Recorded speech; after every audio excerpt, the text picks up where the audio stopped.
Hail to the king, baby. Hello, motherfucker. Oh, I didn't see you standing there. Happy 2025. Happy New Year. I hope it's a wonderful, wonderful year for you. And those you love and those you hate. You know, you want everybody to have a good time, at least at the beginning, and then fuck them later.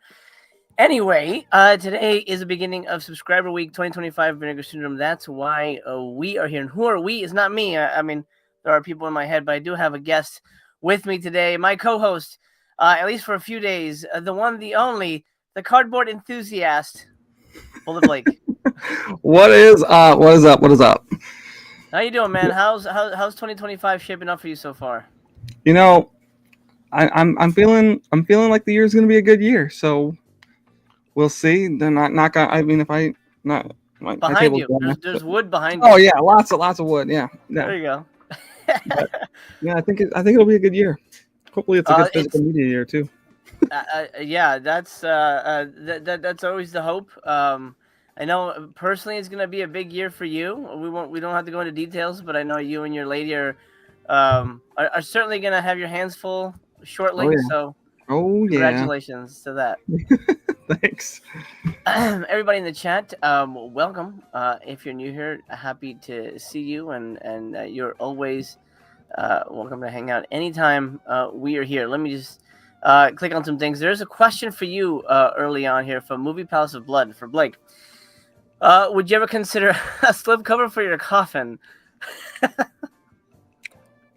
I mean, I'm pretty sure I'll probably. I mean, I don't care if they just throw me on the side of the road somewhere and let me decompose. I don't care what happens when I'm dead. So, like whatever.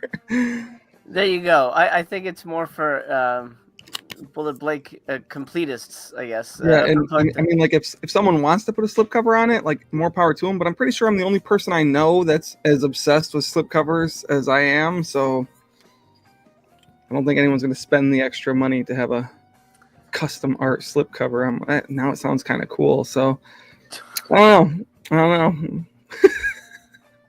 I mean, now they're gonna have to do it. They'll do like, you know how they wrap cars. They'll just have to wrap your coffin and like pictures of your life. That's kind of cool. But then again, who's gonna see it? The worms? Yeah, exactly. It's buried. Yeah. It's more for just the occasion. But I kind of like the idea. Are we matching? We're matching, dude. We're wearing this the hoodie. Look at that shit. Wow, we did not plan that. That's funny. Yeah. They're good hoodies. This is like my favorite piece of clothing merch they've ever released. So I wear it all the time. Very, very cozy. And it's got some fun writing on the sleeve. Look at that. Oh, yeah. Happy New Year to you, Fat. Cletus Van Dam, Happy New Year. I think we're all excited here. Griff, Happy New Year to you. Noise Loop, Happy New Year. I hope everybody is doing well. Vincenophile in the chat. Happy New Year. My two favorite physical media YouTubers talking about my favorite physical media label is a perfect way to kick off the year. Well, we're happy to have you here. Oh, here we go. Mel's in the chat. Hello, Mel. Anytime you want to jump in, let me know. And a Happy New Year to you as well. And to everybody. That's a perfect segue, Steven. Anybody still waiting on their Black Friday package? I am.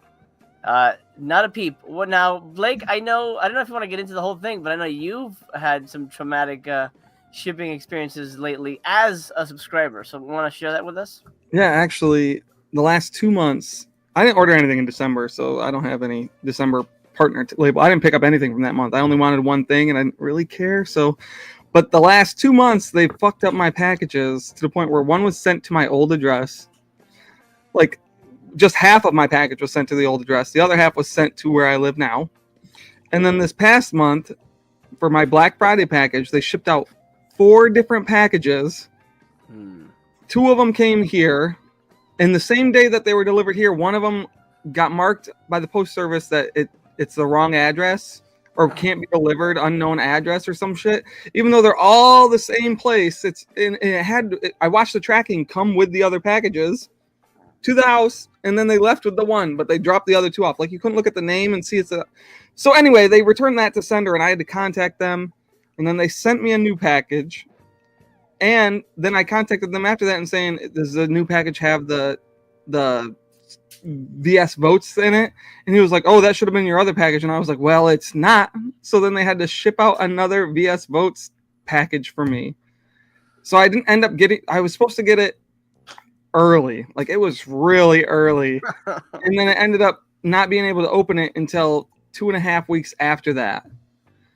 It was crazy. It was so irritating. I don't know how you survived, but I'm glad you're here, but still with us. It made me. I mean, like I'm a subscriber. I want it early. I want to be able to like get it. I don't want to have to sit here and wait. And I mean, like I've been with them for 3 years subscribing now. So how hard is it? But they handled it fine. But it's not the same person handling it anymore either. It's not what's her name? Evie. Yeah. It's not her anymore. It's Kevin. Yeah, I hear things about Kevin. And people don't love Kevin as much as Evie. He's less sociable. Like Evie tried like being personable with people, and he's just all right. We'll send out a new package. That's what he did. He was like, "We'll send out a new package." Okay, like, wow. But you know, whatever. At least it's still handled. Like I still got my stuff. But right. I mean, it's not like Severance sent me the wrong movie. I'm like, oh, this is the wrong thing. And they're like, okay, well, mail it back to us, and then we will mail you the right movie. Like, oh, what? No, I'll just keep it. Yeah. It just felt stupid to do that. But anyway, yeah, it is what it is. Is this gonna be year 4 for you then, subscribing, or have you decided to not do it? Yeah, I'm proud. I'm gonna subscribe, man. I know. I just wanted to ask.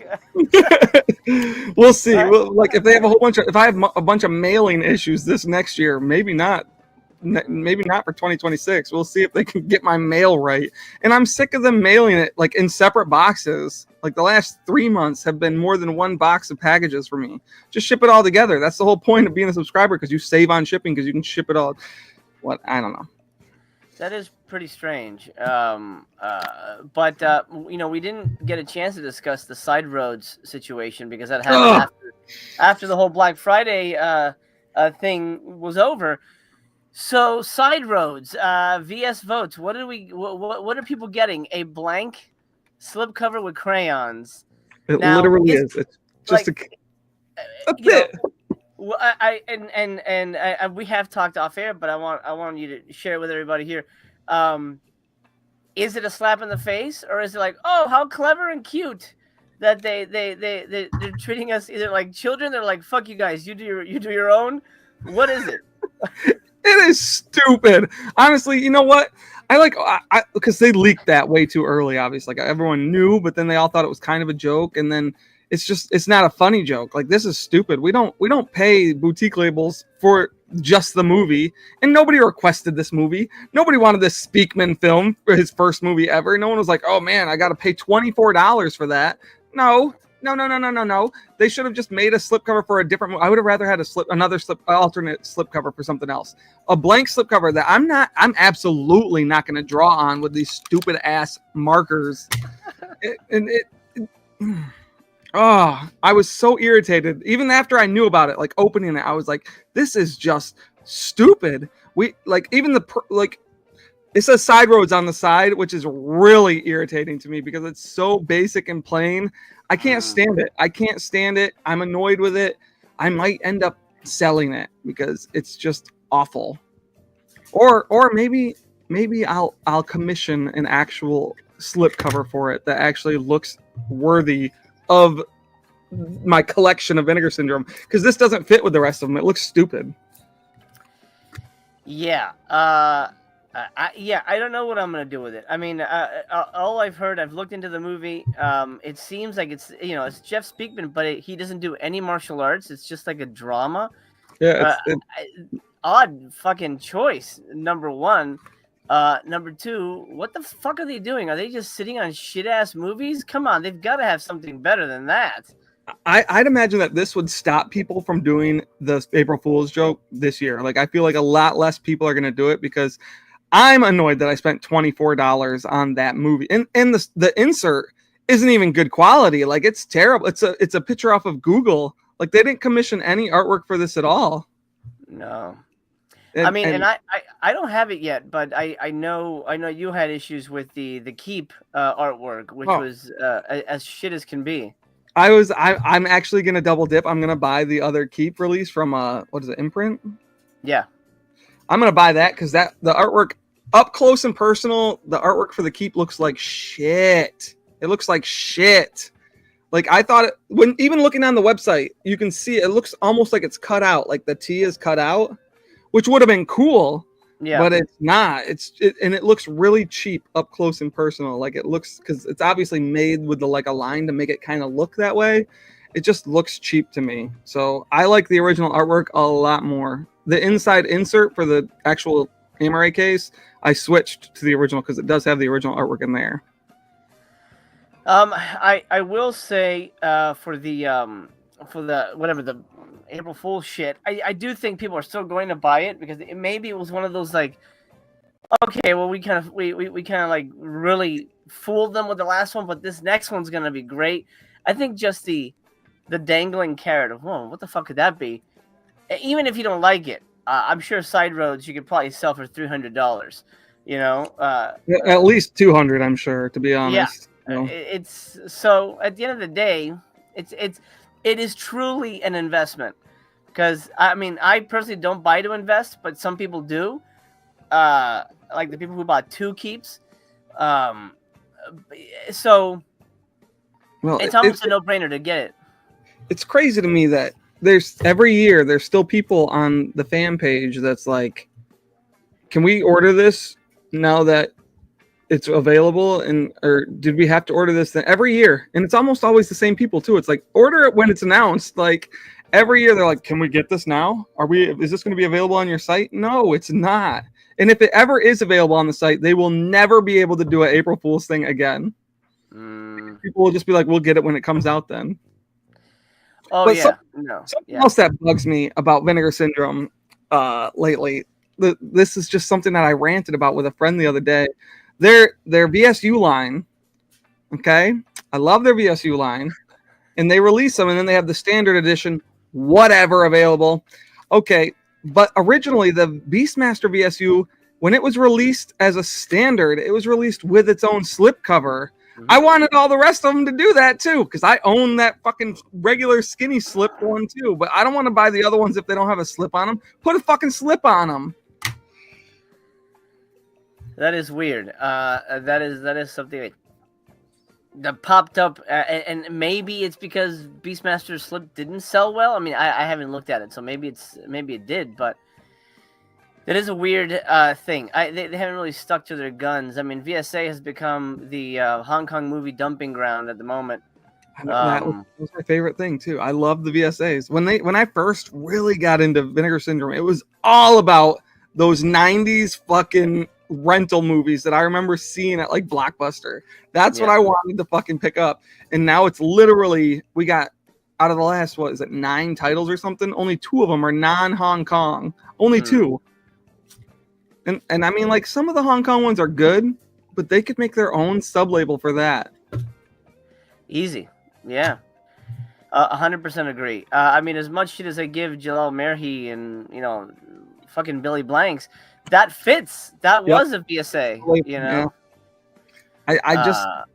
I wish they would expand on some of theirs. I wish we would get a boutique label that does spaghetti westerns, because Wild East went out 3 years ago now, or was it 4 years? It was years ago now. Yeah. And they were the only place releasing like boutique Blu-rays of unknown spaghetti westerns. Like obviously Arrow does the big ones and shit, but I want a label to actually like do what Wild East was doing. But I guess they went under, so who knows if there's really much appeal there. But I just love spaghetti westerns. I'm with you, man. I don't get it either. No, luckily Arrow's been releasing some box sets, which is nice, but it's weird. Let me check in with the chat real quick. We have 15 minutes to go before the reveals. Movie Pal says clean shaven, 21 again. Oh, thank you. I appreciate that. I do feel like I have an ageless beauty. Griff says, I'm actually pretty much out of buying movies at this point. Decided to cut my collection in half as soon as possible. Wow. Mainly just here for the chat. Well, Griff, you're welcome. Anytime. That's crazy though, but good on you for making that decision. Do what you gotta do. Send it to Blake. Horror Jaime says Cannibal the Musical has been a great surprise. Disc 1 is unwatchable. Better with Disc 2. I hadn't heard that. That's kind of nuts. Isn't Disc 1? It's not. It wasn't 4K, but wasn't that like super? What did they shoot on? 16? I think it was 16. So I mean, it never looked I haven't watched amazing. it yet. So I've heard that like they did an announcement about this. About some people's versions were bad and some were fine, or the majority was fine, or some. I don't remember now. I think it was Cannibal, but I could be wrong. There was another one that had issues. I think Blood Tracks had audio issues. Was it Yep, Blood Tracks had audio because they announced that. I know I got a Dude Bro Party Massacre 3 new replacement disc in my last package, so that was bad too.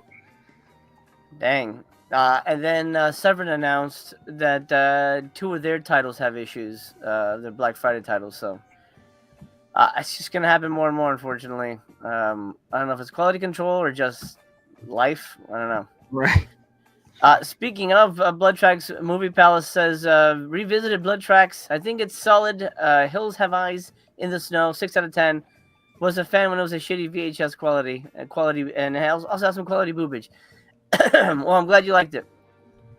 I had maybe I have to watch it again. I thought it was just kind of whatever. I'm certainly not buying it.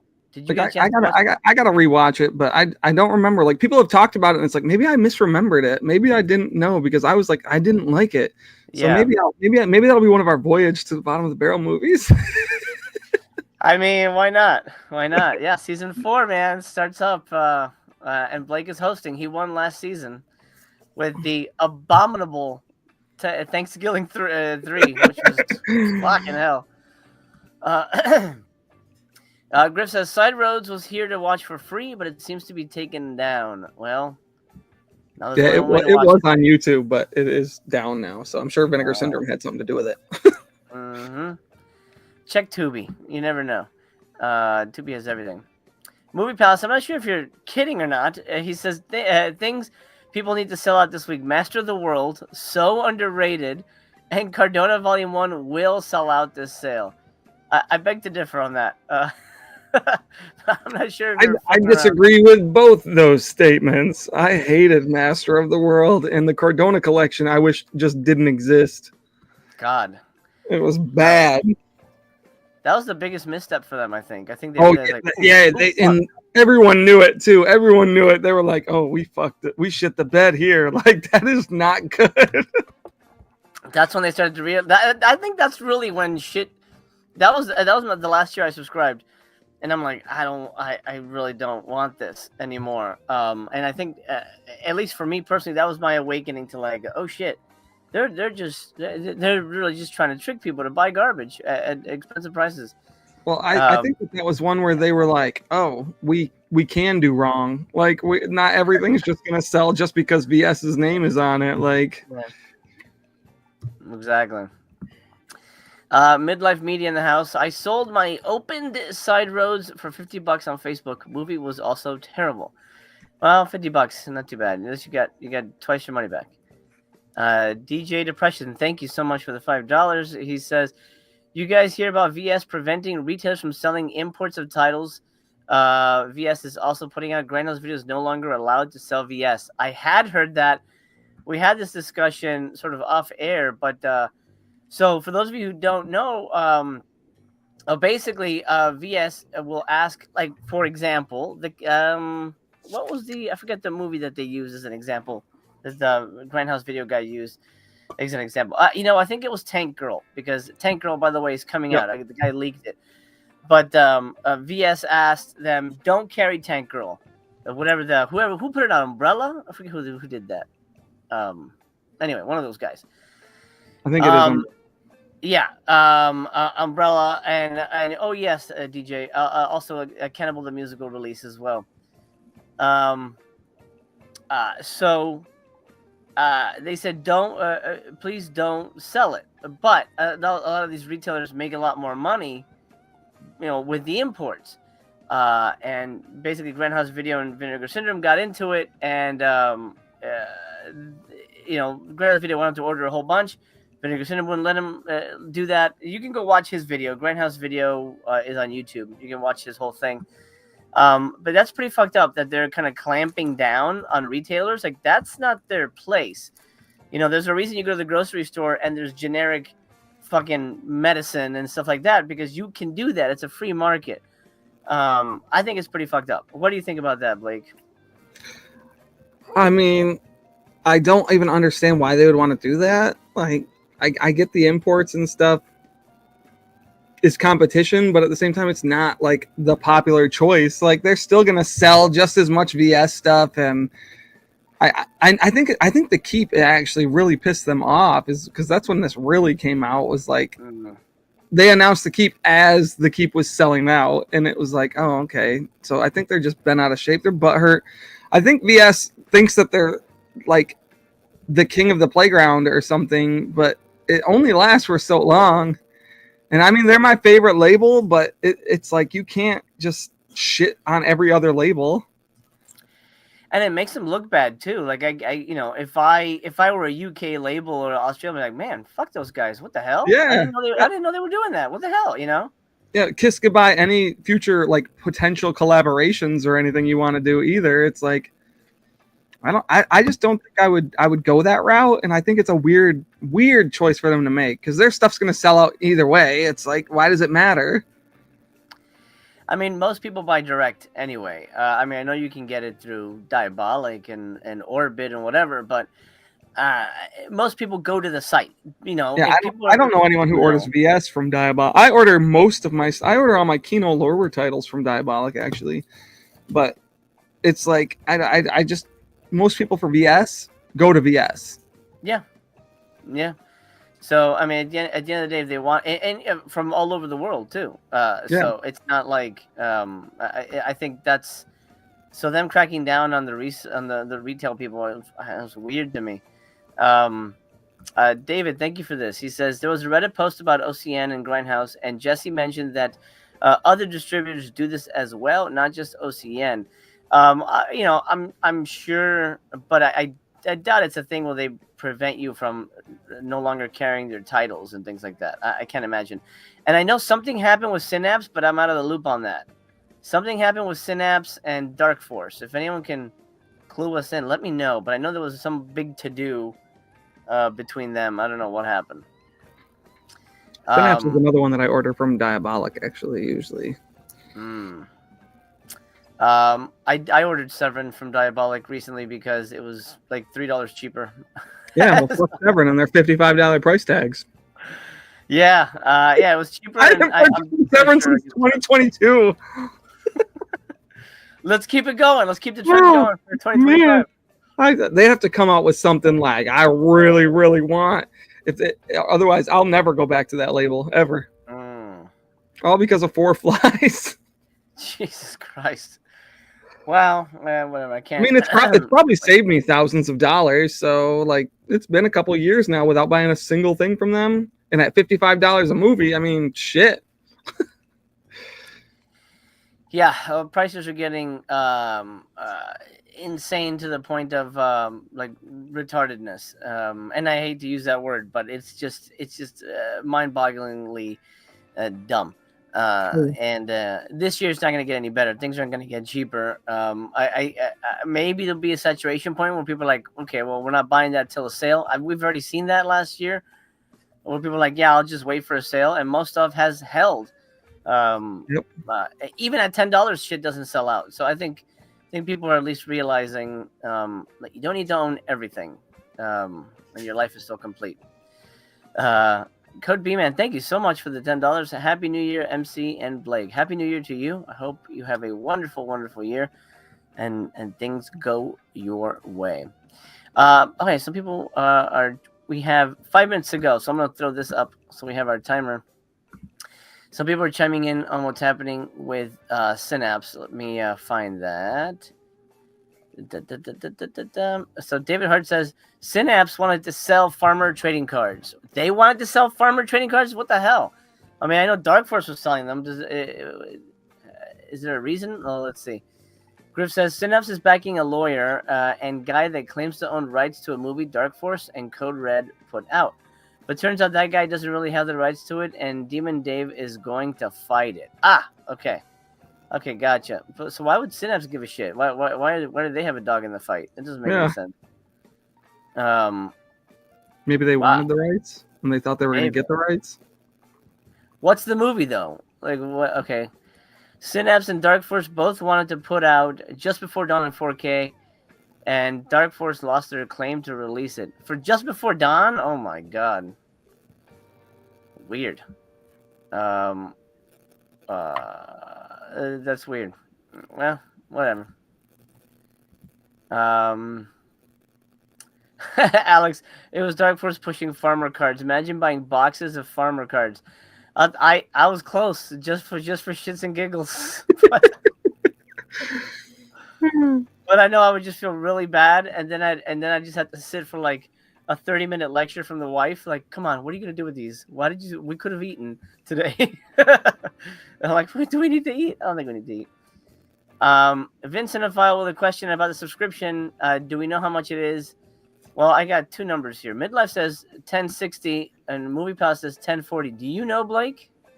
I have not looked, honestly. I don't. I just usually just fucking, whatever it is, use my coupon for being a resubscribe. But I mean, if that's the case, then it's a lot more than it was last year. Because it was 800 and something last year for resubscribers.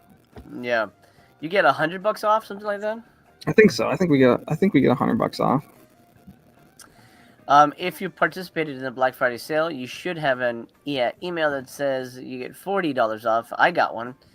I don't have a package yet, so I'm certainly not subscribing.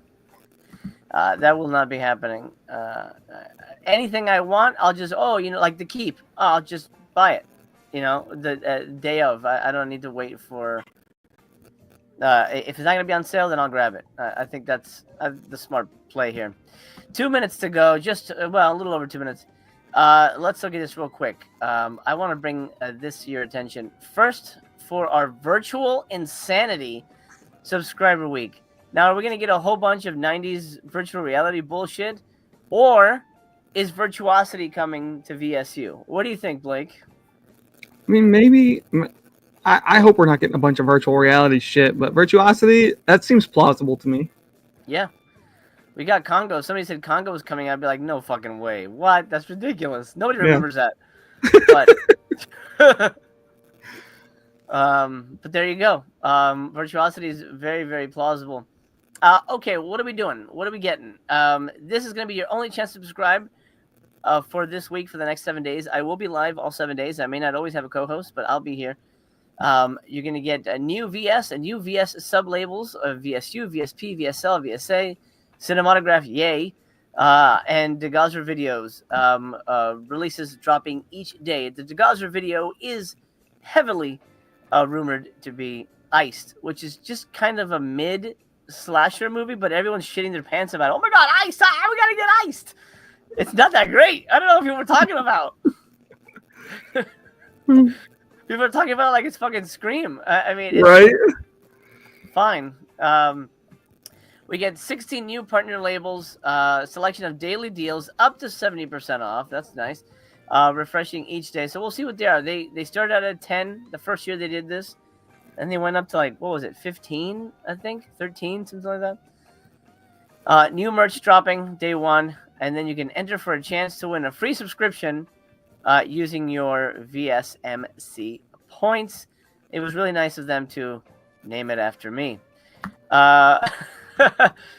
Blake, if you had one wish for this year for a subscription for a release this year from Vinegar Syndrome, what would it be? Mine would be Midnight Hour or Freaked. Did I just take your choices? I mean, Freaked is the one I've been waiting for the last 4 years. So I think Freaked is the big one everyone wants. I would love. Oh, fuck, what was it? I was just talking about it too. Give me a minute and I'll think of it. But okay, there's a couple movies I would just love to get a big release, and Freaked is definitely the first one that comes to mind every time talking about wish list for Vinegar Syndrome.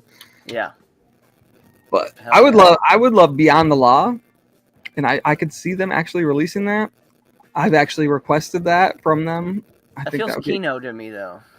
I mean, Kino. I'd be happy with Kino because then I could go right next to my like Stone Cold release and all that. So, but I just Oh, we're live. oh, Let's do it. All right. All right. Oh, deranged. Oh wait, is this the one? Oh, it is. Oh fuck, man. Oh fuck, that's great. Curse of the the devil. Devil. Oh my God. Oh Jesus, creamy Jesus. Is this a box set of Paul Naschy movies? Holy fucking hell! It is. Holy Jesus tits. Oh my God. Damn it! You motherfuckers. That's the best thing I've seen in a long time. I wish it was like a Um, real box set too, not just a fucking rigid box set. yeah. Oh, it is Virtuosity. Okay. VSU is Virtuosity. The slipcover is not great. Fuck ass shit. Ugh. Oh wow. Okay. Well, look at that. Wow. Russell Crowe's, I think, first American movie. This is after Romper Stomper, I believe. All right. Tracy Lords is in this shit. Oh yeah. Kelly Lynch, man, good cast. What else? Vincent Real Skull T-shirt, not T-shirt and poster, and skate deck. How many? That might be a fun poll. How many Vinegar Syndrome subscribers or fans skate anymore? I feel like that. I think most people are past their skating years at this point. Yeah, I definitely haven't been on a fucking board in probably 15 years. I don't think I've Probably seen longer than anyone on that. one. Yeah, that's. Oh my fucking God! A Vinegar Syndrome hockey puck. What's happening here, people? Look at this. What? Wow. Is that? But that's not connected to anything. There's no hockey puck movie. Like if they put out Mighty Ducks, I would get it. They put out weird merch like that all the time, though. Like, who's gonna buy that? I mean, people are gonna buy that, but people, yeah, people. Okay, so I will give a resounding thumbs up to Deranged. This actually stars the old man from Home Alone as Ed Gein. If you remember the Shovel Slayer in Home Alone, that's him, and he plays Ed Gein. And this movie is fan-fucking-tastic. I think it's the first Ed Gein movie. It is awesome, and I thought Seven was putting this out, but yeah, man, there's already two I would buy. Deranged for sure. The Paul Naschy set, 100%. And wait, Seventh Curse? Wait, what? Oh wait, what? Isn't this already out? Is this the one I'm thinking about? Somebody put out Seventh Curse and I bought it. God damn it, who put it out? 88 Films? This is okay, let me look at the pictures. Yes, this is Seventh Curse. Great movie, super weird.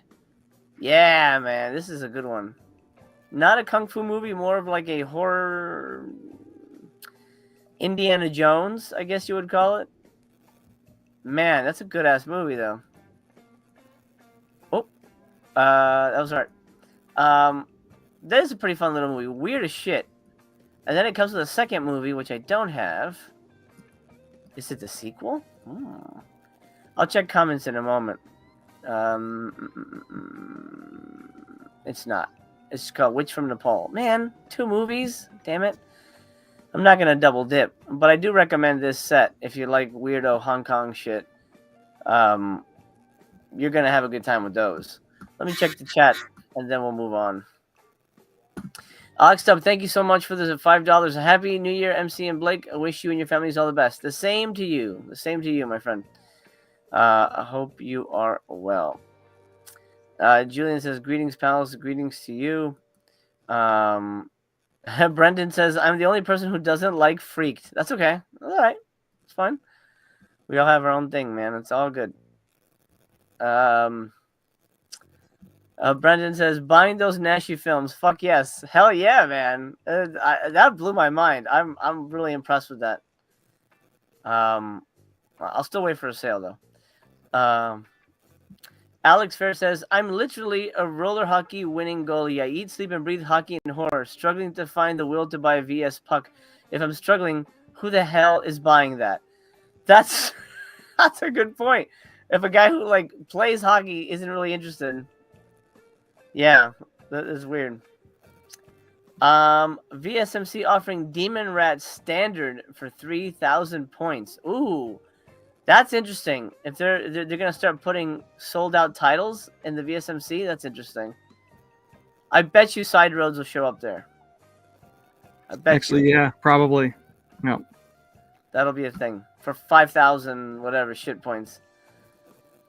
JJ Gems, they aren't allowing us to add to order even though the BF orders are still unfulfilled. Yeah, and I wouldn't do that anyway because then you just have to wait till the end of January. Because a lot of these aren't coming out till, let's see, is it ready to ship now? Pre-order ships later the month. So I would just, you'll get your Black Friday order before you get this. So I would wait. Let's look at the daily deals because that's sort of the big thing here. Why is Bigfoot up here? Is that Bigfoot? Oh, there's gonna be a Bigfoot thing coming, I think. I don't know. Is there a digital Bigfoot movie? Well, if there is, I'm buying it. All right. Oh, that's a good deal. Oh shit. Well, I may be buying this. Criminally Insane, also known as Crazy Fat Ethel, is a great movie. I mean, sliding scale of great, but $18? That's not bad. That's not bad for that. That's cheaper than a Black Friday price. Ted Bundy still here. This is fairly new. The Horrible Dr. Hitchcock, solid movie. If you like the gothic horror stuff, $24. I mean, it still kind of stings a bit at that price, but I think that's cheaper than Black Friday. Fade to Black, didn't this sell out completely? Oh, it's just the standard. I thought this was standard. Yeah. They did 2 versions of it. They had 2 slips because one had the cool classic slip and one had the new artwork with the girl on the front. Right. I'm surprised to see Prophecy here, but I'm guessing it's just not selling well. Riddle of Fire, fun movie. $18, not bad with a slipcover. Really fun kind of throwback to 80s kids movies. I don't know that I would buy it, but I do recommend a watch if you're curious. $18. I don't know how often people would revisit that, but again, you do you. Holy shit! Cinematograph is here. Wow, man. $20. That's nuts. Does that make you feel bad, Blake? That it's now $20? I mean that's actually one of the good cinematograph titles. I own that one. But $20, you can't beat that price. That's not an old movie either. It's a new movie. Newish. Yeah, super new. Does it come with the book? I love Elmore Leonard. I didn't know it came with the book. That's fucking great. I don't think it comes with the whole book. Is there some bundle thing? Mine didn't come with a book. Oh, well, let's see. Hold on. With paperback. Oh, it's $50 with the paperback. All right, that's fine. Yeah. I'll get it at the library. But that's not bad. $20. That's not Get it at the library. I don't need your pity. Surf 2 with the variant slipcover. You know where I stand on Surf 2. No. Nah. And this slipcover sucks. At least the other one had ass on it. This is just dumb. No. Prophecy 1 through 3. $40. This is wow. Are you kidding me? The MSRP is $100. Get the shit out of here. What the fuck, dude? They only do that so the subscribers still have to pay basically full price. Yeah. That's nuts, dude. $40 for 3 movies. Only one of which I kind of remember. I don't know. Have you rewatched these, Blake, or no? I've not rewatched them, but I like the first one. I don't remember either of the sequels. That's still too rich for my blood. on that one. I don't think it's worth it. Rebel, I don't know. I think these two are fairly new releases. Quantum Cowboys has a good cast, but it looks too weird for me. Scalper. I bought that, and then I decided I don't even want to watch it. Like, wow. I think it was one of those like, oh, Western, I gotta buy it. It's a Western, but it just looks idiotic, honestly. So I don't know. Maybe if you're like drunk as fuck or high as hell, you like look at it. Yeah, it looks like just annoying. Yeah. Like, why? Why do you do this? Like, just film regular people. Don't fucking. Why go to the extra effort? Yeah, the world is short enough on Western movies. People need to make more Westerns. We don't need weird, trippy, like artsy fartsy shit. Just give us a straightforward, good Western. Yeah. With titties and dinosaurs. That's all I ask for. Then you got a movie. Scalper. Whoa, look at that. That's fairly new. I think. $15. It's not bad. Dracula, Dirty Old Man. It was Agfa, so I bought it. Do I recommend it? Hell no. It's horrible. Cover art's really cool. I love the cover art. Unless you like this kind of movie, I'm kind of a fan of the '60s weird grindhouse carnival type movies, and that's what this is. But it's crap. I can't tell you it's a good movie. But $16. Again, your money, your decision. But oof. I won't be revisiting it, but I don't hate that I have it, if that makes sense. Undead, a standard. Okay. I thought that sold out, too. Yeah, that sold out real quick. Yeah. And then Spirit of 45. I think these are documentaries. Yeah, by Ken Loach. Oh, what a weird-ass price. What a weird-ass price. $16.79. What the fuck? I'm gonna buy it at that price, but if it was $16.80, I would have said no, thank you. They convinced me with that, the low price. That is fucking strange. Not bad. Daily deals, actually stuff I would buy. I think I'm grabbing Touch, and I think I'm gonna grab Criminally Insane. And then everything else, I think I'll sit this one out. You don't need anything because you've got it all, right? Except for some of the partner titles. I mean, none of these partner tables actually make the ones that I own don't matter. Like I own some of these stupid ass ones, but I don't know if I bought Scalper, so I might actually get that one. OGP saying, "Hey guys, can you keep it down? I'm trying to sleep." Okay, OGP, we will. We'll do that. Get out of our house.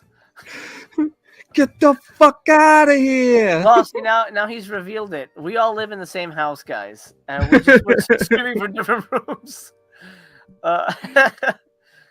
Oh, Michael says, "Is VS no longer using PayPal as a payment option?" I don't know. That's interesting. If anyone else is seeing that, let us know. Yeah, they better. That's what I use. That's weird. Sulago says, "Will they sell Virtuosity as a standard edition?" Well, I think eventually, but I think you have to probably 2 years from now. Yeah, if it sells well, we'll see. I think it'll sell okay, but I don't think it'll sell out anytime soon. But then again, maybe with the VSUs, you never know. Yeah, you never know. I did. I really liked it, but I don't know that I would revisit it. It's just one of those movies. I liked it. I liked it a lot, and I think you should watch it, but. I don't know. Personally, I don't know. Yeah, Keith says those are not good deals. Yeah, I mean, it depends. I think there's stuff here for everybody. I think, I feel like the Prophecy thing, $40, isn't that what it normally is? I feel like that doesn't feel like a deal at all. But, recommendations. I sort of did it already, but I'll go through and then I'll let Blake go through. Horrible Dr. Hitchcock, Criminally Insane, Ted Bundy, Fade to Black, Riddle of Fire, why not? Touch, and Undead, kinda. It's an okay movie. Again, I don't know how rewatchable it is. What about you, Blake? What's your recommends? I mean, from the first row, I would say Fade to Black. Okay. The second row, I would say Battle for the Lost Planet and Touch. Okay. Third row, I mean, Prophecy, it still seems a little high for me because, I mean, it's a cool box and everything too, but probably, I haven't seen Scalper, but I think I might pick up Scalper. And then for the last row, Undead is probably the only one I'd recommend. Well, I own it at the video store too, and that's great. But is this about one video store or video stores in general? There's like a bunch. I mean, EDR has released like 3 or 4 documentaries on shit like that, and I love those type of documentaries just because they're like nostalgic as fuck for me. So I like watching them. I don't think I need to own them. That's sort of where I stand on documentaries in general. Yeah, I just watched 2 YouTube documentaries on closing down video stores. Literally yesterday, I watched randomly. They showed up my feed, and I was like, "This is," and it's like 15-minute long documentary style, like video. And I watched the whole thing, and I was like, "Damn, I feel really bad." And then I look at the date, and I'm like, "Damn, that was 10 years ago." Like, it's just crazy. Yeah, that is weird. Stuff turns around real fast. Josh says, Touch was very underwhelming for me. Really enjoyed the soundtrack, but honestly, that was it. Not bad, just painfully boring. Excuse me. And didn't capture the magic of either of other Elmore adaptations of that era. It certainly isn't the best Elmore movie, but I mean, no, like, but it's not a bad movie either. It's worth that price. Yeah. Holy goddamn! Oh, holy goddamn! IFC. I might have to buy this. Guys. Oh, you're on partner labels? Dude, yeah. The Canyons is famous for one thing. Well, 2 things. And I think it's quite clear what they are. And if I need to spell it out, I will. Lindsay Lohan full on naked. Bouncing around with her wobbly bits. That is the movie. That is it right there. You just described the whole plot. I don't even know what the hell the movie's about. I guess I don't either. I mean, it's even called The Canyons. So I mean, it's got James Dean in it too. Like, it's a porn movie, guys. Like, I mean, Paul Schrader. God bless you, sir, for doing the Lord's work. I think it's just one of those trashy Hollywood type of movies. I don't remember anything beyond it just being kind of a gross movie, but at the same time, titties. So there you go. I hope that helps you decide. Keanu and Co. What the fuck? What? I'm not sure what this is. Are you kidding me? I know what this is.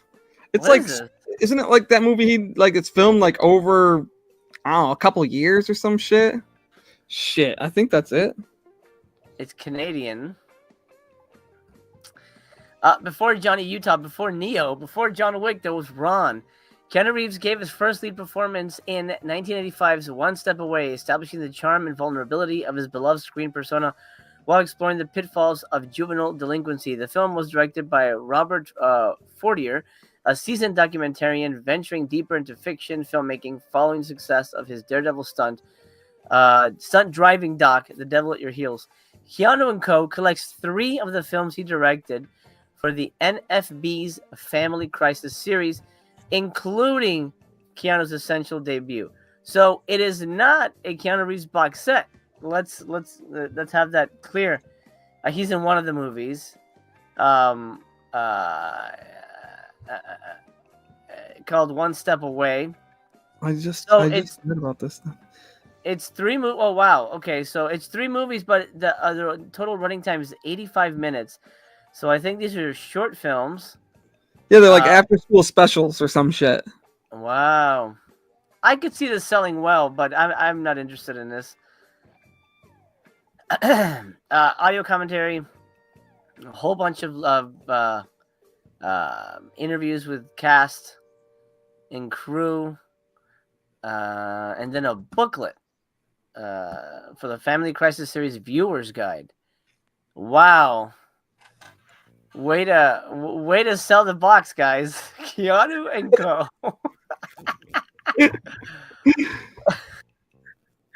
That sounds like the Christopher Lee box set all over to me. Yeah, Christopher Lee's in it. He walks by in one scene. There you go. Put him in a box set. No, I've heard about it. Like probably because it's coming out. Like they probably I just read about it not that long ago. Brendan says everyone buy the Bleeding Skull release. It's amazing. Well, what is it? Is it Disembodied? Okay, we'll take a look at that in a moment. Ooh, what do we got, Agfa? What we? Oh wait, there's a. Oh wait, this is that. Okay, this was.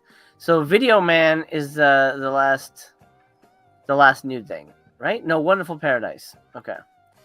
Smiley face art label. Once Were Warriors, nice. Let me look at the Agfa thing real quick because Agfa is interesting to me always. Ooh, all right. This gets me excited because I like this kind of rough looking and shit. Wow, there's 3 times on this, which means there's 3 versions of the film. Okay. Well, I'll certainly watch the longest one. A DIY answer to the Amityville Horror from Texas actor Bart LaRue. Of course, beloved Bart LaRue. Satan War is an unforgettable satanic panic artifact. When newlyweds Louise and Bill Foster move into a new house, they're confronted by a supernatural entity, and things only get worse from there. Never legitimately released until now, Satan War floats across the screen in a black cloud of pummeling synthesizers, hallucinogenic visuals, and unsettling themes. The year of my birth, 1979, region free. 3 versions of the film. Suck it, Satan War. $29. I'll have to keep my eye on it, but I might grab it. Blake, are you grabbing anything in the partner section? Keanu and Co. For sure. Maybe the Canyons, but otherwise, I don't really see any that say I need to buy them. I've been a lot less like intense about getting partner labels. All my favorite labels are gone, so it's like I think Keanu and Co. and the Canyons, and is there an EDR release? I don't. Oh yeah, Video Man. Maybe that. After I look into it, I don't know. I don't know what it is. It's Video Man. Oh, it looks good. Interesting. Ooh, artsy. I'll watch the trailer for it later, and then maybe. But I buy a lot of ADR. ADR, I'm only missing like 2 or 3 of them total. So. Well, hopefully you can get your hands on that, or you can get your hands on Jacker. Absolutely not. No. I don't buy from Saturn's Core ever. God, these covers. The covers suck. The quality sucks. Everything about them. The Saturn's Core, I can't believe is a successful label. Like I can't believe that people buy this shit, especially at the price they put it for. Like, give me a break. Yeah. Jacker.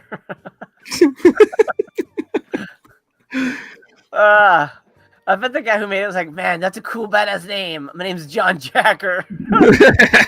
It's gonna be a huge hit. It's gonna be huge, huge, huge. It was No, like, forget terrible. John McClane. I want to be Jacker. The Last Circus. I just noticed that. That's actually a pretty damn good movie. Fucking crazy. But a really interesting film.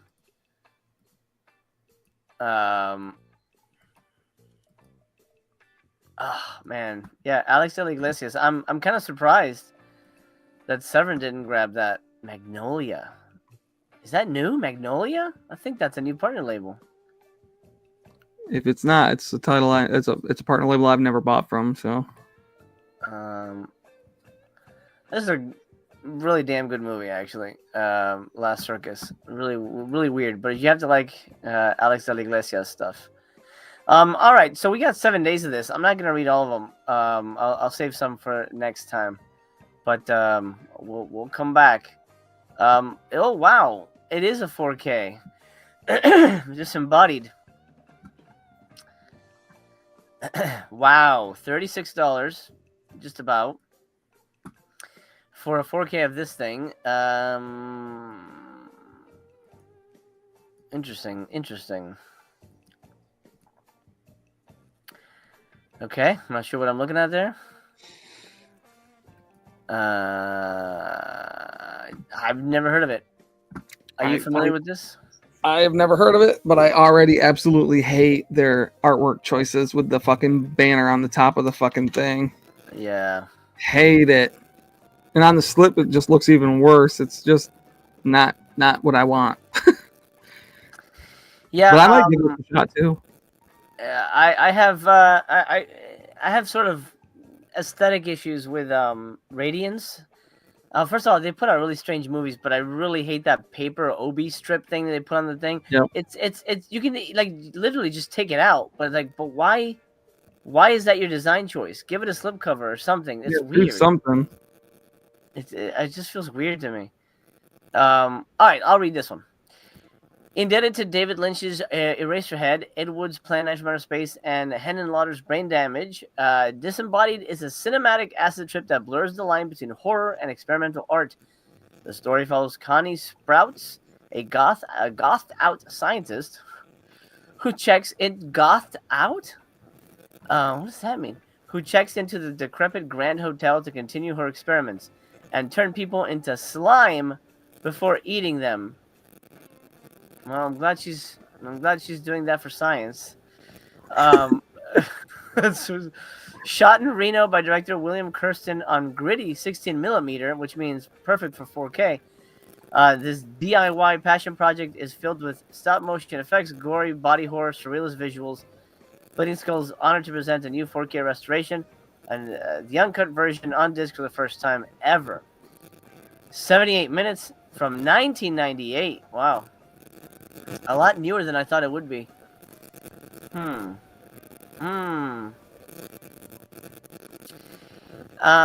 Buyer beware. 4K will do nothing for this movie, except make it look really bad. 16mm, I mean, this thing is gonna look rough as hell. Yeah, I haven't seen it, so I don't know if it's good, but I don't know. That's an interesting choice for a 4K for me. I absolutely hate the cover art. I hate it. You know, and at the end of the day, that does matter. You know, covers. You know, that's the first thing people see. You know, you pick up a book because that looks cool. What's that about?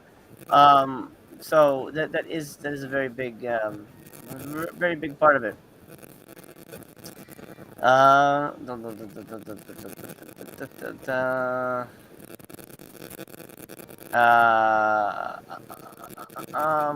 Midlife says, I stand by Saturn's core is amazing. All right, I know you're buying all those. Have you watched them though? You use that word, but I don't think you know what it means. All right, like amazing is a bit much. I mean, yeah, yeah.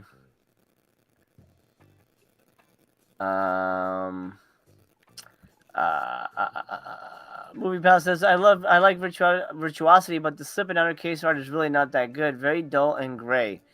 Yeah, I feel like they're stepping away from what makes them, in like deranged. That looks great, even though it's basically the Yeah. same image. That looks good. The Paul Nashy stuff. This looks good, but the Virtuosity thing, I just don't get it. Like I think their like primo releases were getting kind of like lame. I don't know if they're going for some kind of surrealist cubist art form or something, but this is like if you saw the back of this, Blake, would you guess? Oh, that's Virtuosity, obviously. No, I hate the artwork on this too. Like I'm gonna get this one because I actually like this movie, but I think the artwork on this is just. Some of the VSUs have been like that though. Like some of them have been great. Roadhouse is a great like artwork on there, and Beastmaster I liked, even though it was just basically the original like cool poster art. This one looks terrible, terrible. Yeah, I don't get it. I don't get it. Who did this? Who was responsible for this? Lucas Peveril.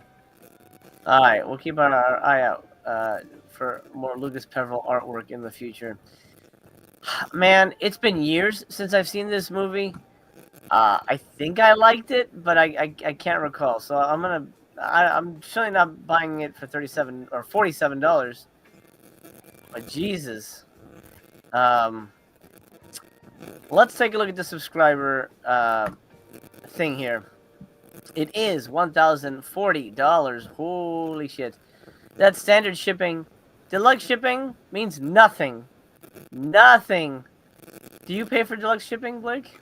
Fuck no, absolutely not. But that, and I mean, people are gonna say that's why my mail's been fucked up, but it's not. It's just because wintertime, whatever. The deluxe shipping is FedEx. That's the difference. It's FedEx or it's through the Postal Service. And if I do through FedEx, I get it 2 to 3 weeks later. If I do it through the Postal Service, I get it real quick. So I just choose to stick with the standard. FedEx is not fast around here, and I would never choose FedEx over standard over here, at least in my area. Yeah, I mean it's only $20 more, but it's more than $40 more. No, $20. But it just feels like they're gonna ship it the same way. I would. It's literally one just comes through FedEx, and if FedEx is faster in your area, maybe it's worth it. But either way, it's only going to be about a day or two difference. So, for sure. Let us. Well, I guess we'll read the whole damn thing. Why don't we do that? What can we say about 2024? Well, 2 words: the keep. 2 words: fuck you guys. Yes, we somehow achieved the incredible. Okay, yeah, pat yourselves on the back. But that's only one of the 33 remarkable releases we unleashed on unsuspecting. Okay, we don't need to know about that. Let's go back. Let's go to 2025. In short, it was a lot. It was a lot and a lot to beat, but we still got plenty of tricks up our sleeves. Starting with January, which will offer the world UHD debut of the grisly true crime classic Deranged, featuring a stunning new 4K restoration of the uncensored version, in addition to a whole host of extras. And for fans of Euro horror, we've assembled an unbeatable trio of Spanish classics headlined by all new 100% uncut 4K restorations of Curse of the Devil, starring Paul Nash, joined by the neo-gothic gem, The Vampire's Night Orgy, which I already own, but I'll probably buy the box set anyway. And the bonkers Exorcist homage, Demon Witch Child, which I don't have. And finally, for January, we're starting off our Hong Kong game strong. Thanks. With a Blu-ray double feature, The Seventh Curse and A Witch from Nepal, which I'm kind of bummed about that because I got The Seventh Curse from whoever the hell put it out. Whatever. I'll find Witch from Nepal somehow. Both newly and exclusively restored, color graded by VS and extras. The madness continues all year long as we offer the 4K UHD and USB-D premiere of the wild supernatural thriller, The Possession of Joel Delaney, which I've seen it. It's not wild at all. It's pretty boring. Honestly, super disappointing movie. In February, a jaw-dropping duo of Hong Kong craziness in March, with a newly restored Blu-rays of Devil Fetus. Oh wow, okay, finally. Plus Her Vengeance. Okay. In a double pack, or they're saying plus, so maybe they're together. Plus, Gialli collection. While April offers a Giallo UHD, Slasher UHD, and Never on Blue set of British horror rarity. So another box set of that. May will bring 4 UHD debuts by 4 very different and all remarkable genre film focused directors. I don't know what that means. Film focused. Most directors are film focused, and I think most of the things that Vinegar releases are shot on film. It's interesting. I'm not sure. Everything they release is shot on film. Yeah, so I don't get what that exactly means. Also, okay, so it's these directors that like movies. Got it. It's weird. Word salad shit. While July and August will continue to offer horror, thrillers, action, 60s sci-fi, and GLE on 4K and BD, including the UHD debut of Kabuki Man. Holy shit. Okay. It's a fun movie. And looking to the fall, we have horror galore, ranging from never on disc 80s supernatural bloodshed to 70s drive-in gems to plentiful bonkers efforts from Italy, including exclusive new restorations of numerous horror favorites. And if you thought this Black Friday was nuts, ooh, that's a hint. Just wait till you check out our follow-up act. Ooh, follow-up act. Ooh, nuts. An act? Oh, it's Freaked. It's Freaked. I'm calling it right fucking now. I'm calling it right fucking now, guys. Actually, that seems plausible. Right? Freaked is kind of a nutty movie, and it's a sideshow. It's a carnival for freaks. I'd be so into that. I'd buy like 4 of them. I'm calling it right now. Write it down. Write it down, everybody. It's 100% Freaks for Black Friday. If they could do the keep, they could do anything. Oh yeah. Right? Oh yeah. I don't even know what the problem with Freaked is. I mean, I don't know why it's taking so long. All right, we'll read some of this later. We got a whole week of this stuff. Let's look at the breakdown. We know January, February, 3 VS releases, $150 MSRP.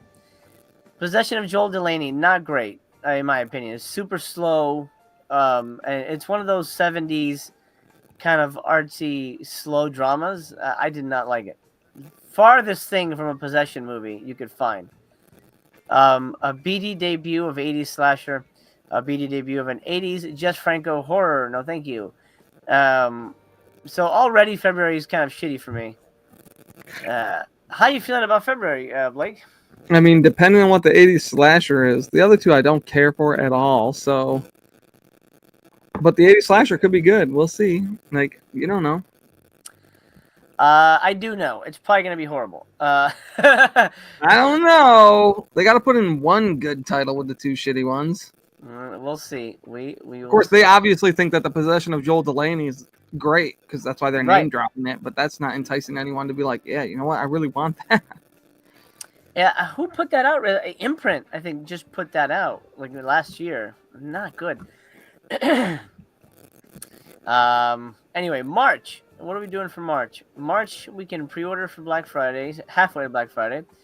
But you also get Devil Fetus plus Her Vengeance. So it looks like they're coming together.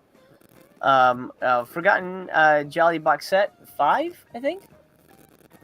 Are they up to 5 or 6 or 6? I don't know. One of those. 6, right? 6. I think it's 6. Yeah. Because 4 is my favorite, and that's the last one I got. UHD and BD debut of a jaw-dropping 80s British thriller. Jaw-dropping. British Jaws. Calling it right now. It's happening. It takes place in the English Channel. It's happening. I have no idea what that could be, but Devil Fetus and Her Vengeance, I'm in for that, but I'll wait for a sale. And that hopefully should count for Black Friday. Hopefully, we'll see if they allow it. They may do the 6-month thing, which sucks. What do you think? You think they'll pull that off, Blake? They'll make us wait? I don't know, to be honest. They might, but yeah, that I don't know why.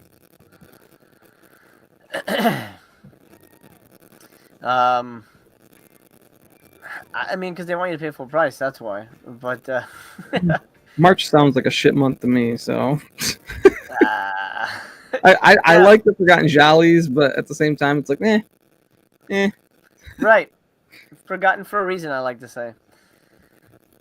Keith says, I liked Virtuosity, but I was 14 and it was the VHS era.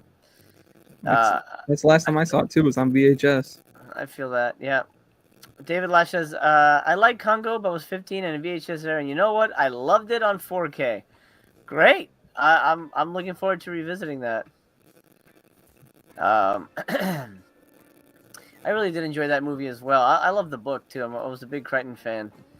So I was really into it at the time, but I haven't revisited. I mean, honestly, Twister and Jurassic Park are the only two that really are revisitable for me. DJ Depression says, I watched The Keep last night. That movie rules. Yeah, I love that movie. It's a good movie, yeah. It really is a cool ass movie. Highly recommend that. Midlife says, at least this time they updated the VSMC rewards, even added a standard edition of Demon Rat. Yep. Still no Blood Game slip though. Wait, it'll be there. It'll be there. Unreal Fan, that's interesting. I think they should have done Devil Fetus too, with it. I wonder why they didn't. Maybe they're holding it back for some reason, or they couldn't get it. What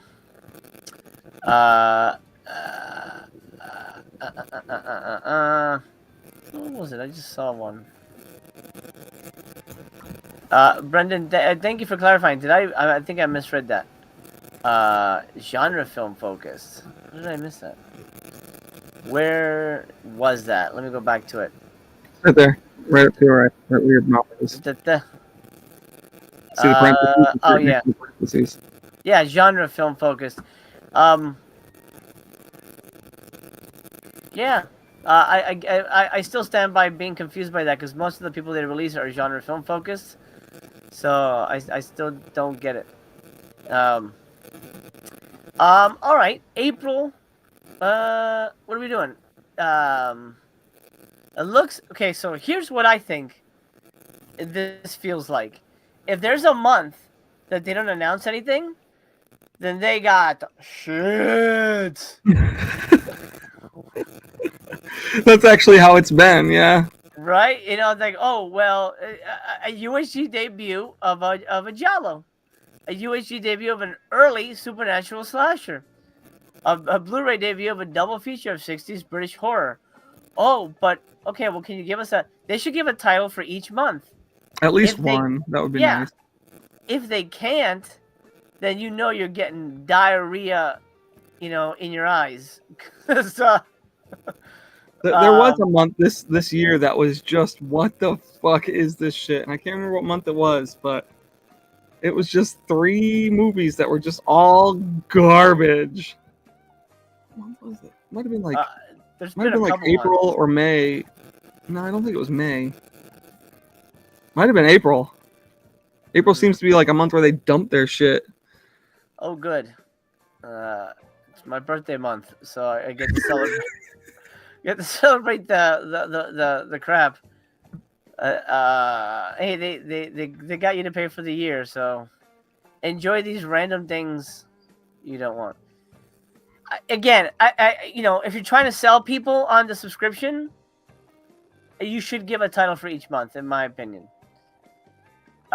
June, nothing because it's Black Friday, so it's just partners only. July, you get another surprise bunch. 3 UHD debuts of horror and sci-fi films. Wow. Ooh, that's very informative. That is the least descriptive they've ever been. 3 So you just say 3 movies. 3 movies, suck it, fuck you. That could be anything. What I don't want them to start doing, honestly, they could do it. I'm not buying it, so it doesn't really impact me. But I feel bad for the subscribers if they start like upgrading their movies. So it's like, oh, it's a UHD of Surf 2. You know what I mean? Blood tracks.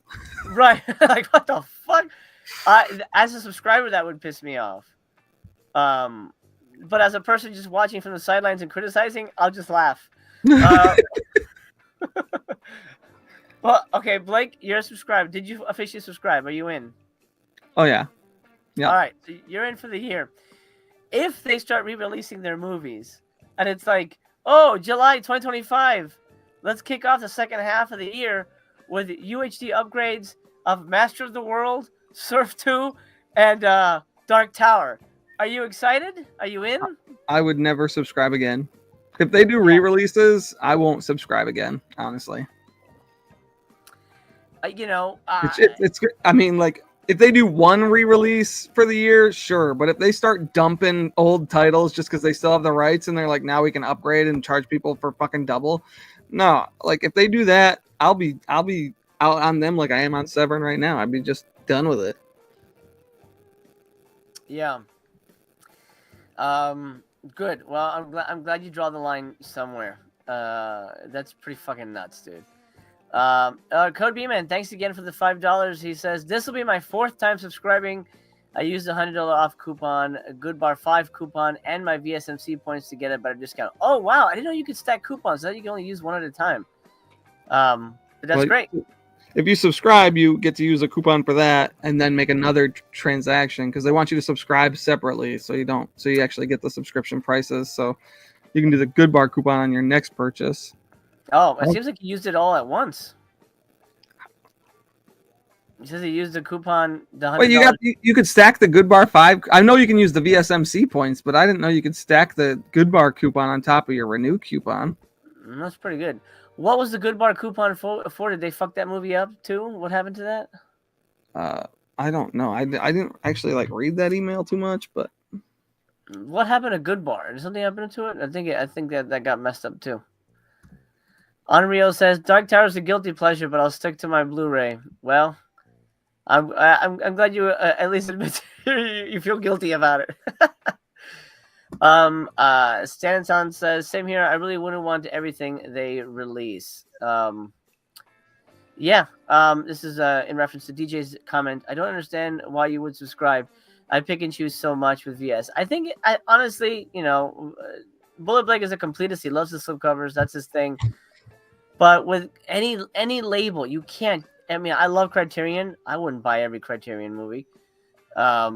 You have to be smart, man. You don't have unlimited shelf space. You don't live at Hogwarts, or maybe you do. I don't know. But you don't have room for everything, and you're not gonna have time in your life to watch everything. Steve says, I don't think UHD upgrades are included in the sub. I don't know. Blake, was your Madman part of your subscription when that got upgraded? Do you remember? Yeah, I got Madman. That was included in the subscription. Like I didn't have to pay extra for it. There you go. So there's that. Oh, thank you, DJ. Dolby Vision on Good Bar caused the movie to freeze. Yeah, okay, I did hear that. That sucks. David says, I'm leaving my coupon on the table this year. My shelf is full of shit from the last 2 years. Dude, I just took my Vinegar Syndrome shelf down and put in boxed it because I need to make room. And I almost filled I have like a 60-gallon tub. I almost filled the whole damn thing. I'm like, God damn, I'm never going to, I don't know what I'm doing with these things. So yeah, I'm going to be extra careful for me.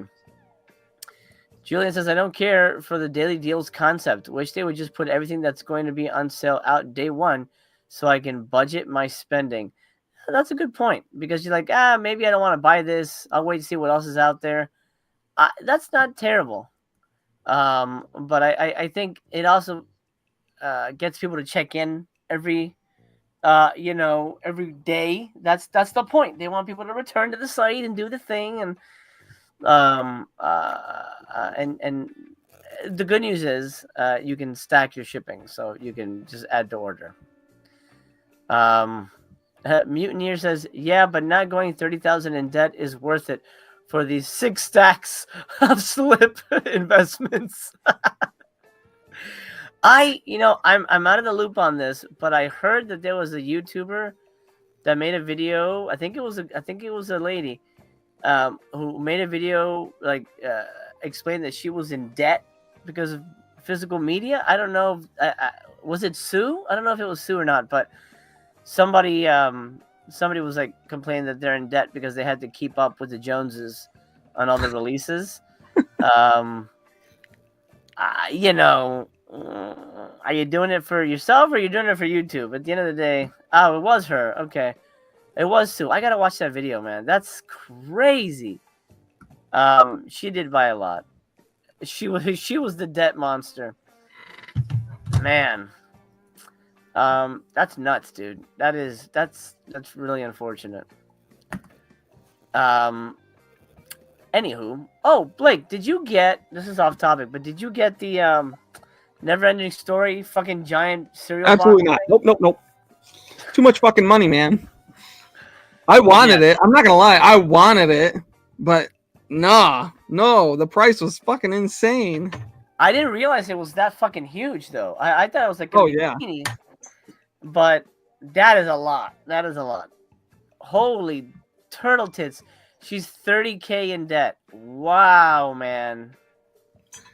I don't think YouTube's paying her well enough to achieve that. Like, I mean, if you're gonna do it for YouTube views, you better start making some money to pay for it, because if I couldn't play poker to win some money to buy some of this shit, I wouldn't buy as much as I buy. Right. I think YouTube doesn't pay me at all. I think maybe I get a check every 3 months, and it's like $100. It's not much. Your super chats help a lot, so thank you guys for that. But it is. Gosh, that's rough. I feel bad for her. What did you get? Stand in Silence. I got Fade to Black and Dracula the Dirty Old Man. I don't think I'll get anything more today. Well, I hope you enjoyed both of those, for different reasons. Fade to Black is fantastic. I love Fade to Black. Great film. Fade to Black is a title that made you really stand up and go, "Oh fuck, this label came to play." It really is, yeah. It's a great one. Julian says, or make the daily deals more like Severin's 75% off, where titles are as low as $10. They used to be. The first year, this is the 3rd year of Subscriber Week, I think. The first year it was their 10-year anniversary, so all their titles were $10.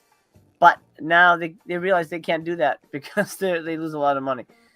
But 60% off, that's not bad either. I will not sneeze at that. Satan's Child says, now she got called out by Slipcover Steve. Who the hell is Slipcover Steve? Oh my god, you got competition.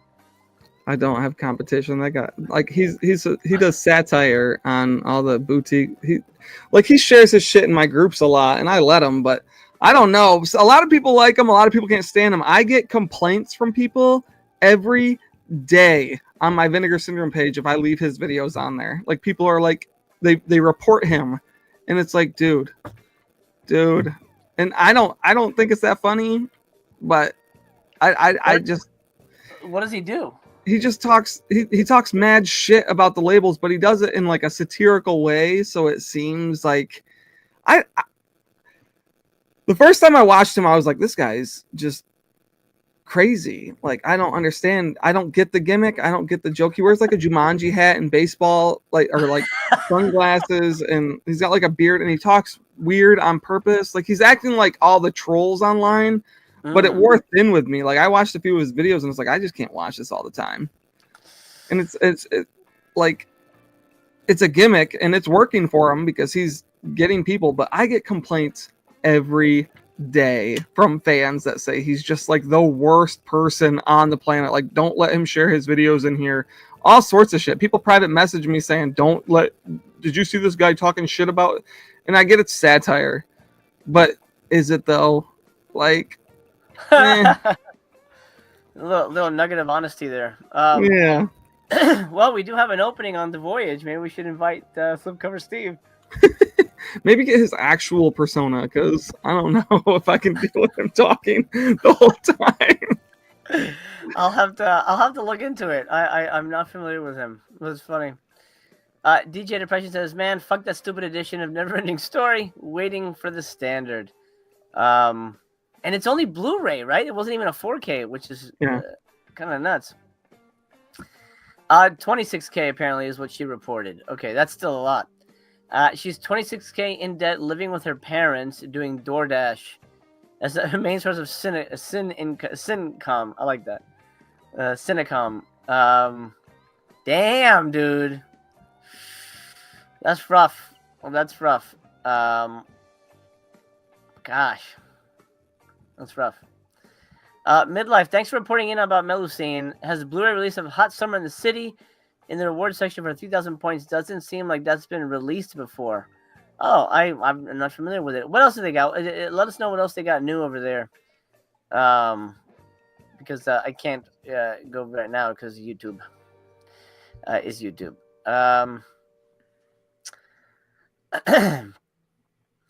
Oh, David says first year of subscriber week was great. It was indeed. He was indeed. Real Shaolin Prince says he's just trolling the people that take this stuff way too serious. Oh, I love that. So I'm definitely gonna check out his stuff. That's pretty fun. That sounds like a hoot. Is it the guy who rips up? Because there's a guy who rips up slipcovers. I saw somebody posted a video of this guy's like, oh, here's a slipcover, and like he ripped it up and he threw it in the trash. I don't know if it's the same guy, but most of his videos recently have just been talking shit about their shipping time, and he does Severin and Vinegar Syndrome videos, and it's like he hits the mark some places, but other times it's like, this ain't funny, man. And then it gets redundant to the point where he just keeps doing it over and over and over again, and there's a point where it just stops being humorous after a minute. For me, at least. For like, props to him for doing his thing, but just not for me. Like, I'll let him post in the groups and shit. Like, I don't delete his stuff because people are offended, because some people get a kick out of it. But right. DJ's not a fan. I get the joke. It's just incredibly played out. Yes. Vin Cinephile is not a fan. Cannot stand Slipcover Steve. So total clown show. Wow. There you go. Not funny and never will be. There you go. Jesus. I missed the super chat. Let me see. Where is it?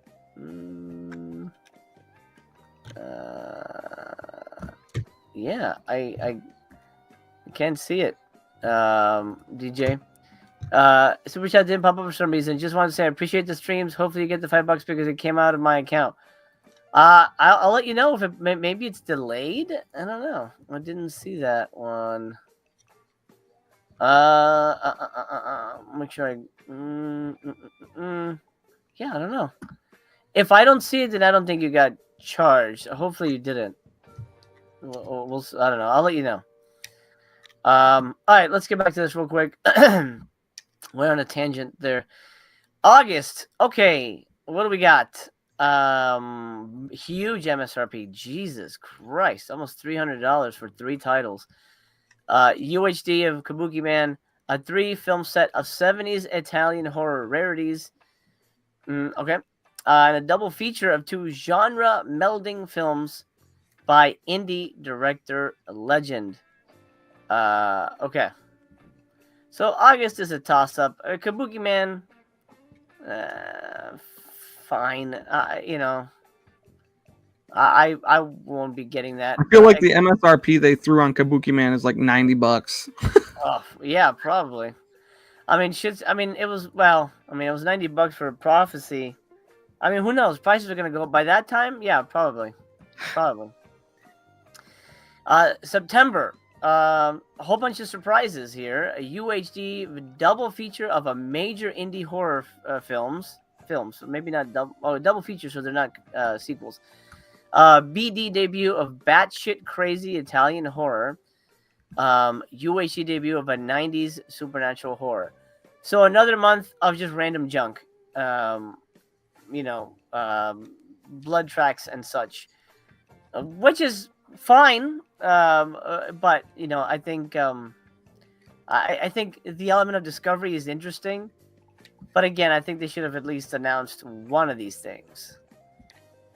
So you know, at least you know every month at least I'm guaranteed blah blah blah. You know, it's weird for me. Oh, October. Okay. 4 releases, including a UHD debut and brand new restoration of a 70s horror classic, a UHD debut of a masterful 90s horror-infused genre bender, UHD debut of Giallo, and then a disc debut of a gory 80s supernatural horror. Man, again, well, at least hint at if these are cool, then hey, guess what? In October, you're getting Tell us one of them. yeah, something. Munchies. You know, we're getting Munchies on UHD or something. I don't know. Yeah, I'd be cool with that. I love that movie. November 2025. It is a Black Friday. And here you're gonna get a shocking UHD debut. Which means it's been on Blu-ray before. Shocker? Is it Shocker? Yeah, it's gonna be Shocker. Watch. A horror box set. Plus 2 more mind-blowing secret surprise titles. So, okay, we're calling it now. Shocker UHD and Freaked for Black Friday. I mean, that's not terrible. I mean, yeah, but their Black Friday is usually never terrible. So, I mean, the last couple years now, because the Keep was fucking awesome. So if they use Freaked as the secret title this year, that will inspire people to resubscribe. So it makes sense to me. Yep. But it is interesting that they don't mention any names for basically almost the entire second half of the year. Yeah, literally nothing past April. Yeah, except for Kabuki Man in August, but everything else is like secret surprises. You'll love every single one of them. they're all the best thing we've ever put out. And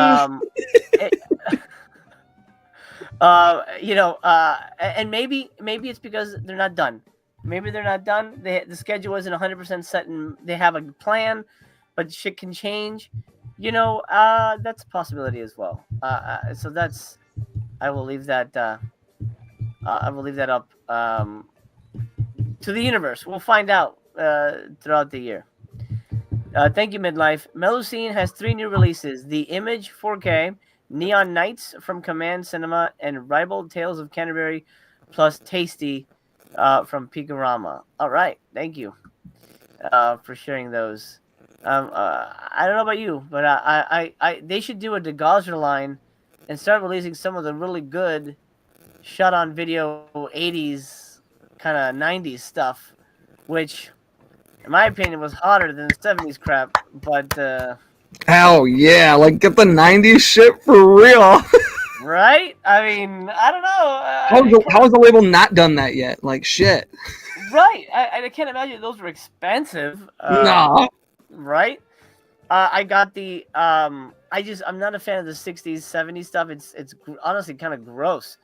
I got the 7 released the Ed Wood whatever porno collection. Disgusting. Just the opposite of what an adult film should be. I mean, yeah. I prefer. Well, let's not get into it. But yeah, the era certainly that I grew up in, the late 80s, 90s. That's the fun. That's the good shit for me. Um, 90s would be primo. Like that would be. I would be way more interested in the 90s shit. Yeah. And I think that would sell very well. Um, there was a comment. Oh, Rambo Ralph ripped the Congo slip. Was it? Yeah, on Dead Pit stream. Oh, that's funny. Well, good for him, I guess. Get the views, I guess. At least he got his shipment, which we, at least he can enjoy that. Man, I feel bad for anybody who bought Sliver and then they they have to watch it. Go, what the fuck? What is this shit? She's, by the way, I think it's on Tubi or something, but she's not even naked in the movie. Like, what the fuck? Like, I think you see her nipple once. What the shit, man? What's happening here? What happened to the world? And it's a terrible movie. Oh God. Sliver. Sorry, tangent on that. Julian says, still have not received my Black Friday orders or from VS or Severin. Same here. We are all on the wait. Ben Grimm says the comments on the Sue one were hilarious, and the ones on her rebuttal video were probably even better. Oh, I gotta get into that whole side of stuff. That's pretty funny. That sucks for her, man. I feel bad because it's horrible to be in debt for like a hobby, you know. Yeah, that's certainly an addiction issue, but hopefully she can figure all that out this year. Keith says, are we past the era of VS doing decent deals? Severin sales are putting VS to shame. Well, I think honestly we are. I think their daily deals, you know, super discount, that's gone. You know, I think Ted Bundy's at a good price. It's certainly above 50%, which is nice. But the days of the $10 discs are over, my friend. At least for today. Who knows? Maybe they'll be watching this and they'll be like, okay, we'll put some for $10 so we can make Keith feel good. We'll see. We'll see what happens. We'll see if you change their mind. Mutineer says, Steve basically makes fun of slipcover speculators that don't really care about the movies. Ah, okay. Interesting. It's the whole thing though. Like, I get that it's so tiresome after a while. Everything is just the same. Julian says, if anyone finds slipcover Steve offensive, needs to be offended. I don't like his videos, but still, he's whatever. A little hate is good for the soul. You know, I get that. For me, as critical as I am, I think I'm more of a look at myself as an honest critic and not necessarily a hey, I got this for free from Kino. You should buy it. Buy it. Here's my link to buy it. I'm not that guy, but I'll just tell it like it is, and you don't have to share my opinion. That's part of the fun of movies. Me and Blake don't agree on half the movies we watch, but we're still pals and we can survive, and that's good. Movie pal says, I own Virtuosity on Blu-ray, but there's no extras, not even a trailer. Another good reason for the upgrade for those who like it. VS puts effort into extras. That's a good question. I almost never watch extras. I don't know why. I just never get into them. Blake, are you an extras guy? Oh yeah, big time. Do you watch everything? I tend to watch not like the studio movies so much, but like these type, like the Vinegar Syndrome. I usually try to watch all the special features, and when I was doing reviews, I would actually critique the special features too.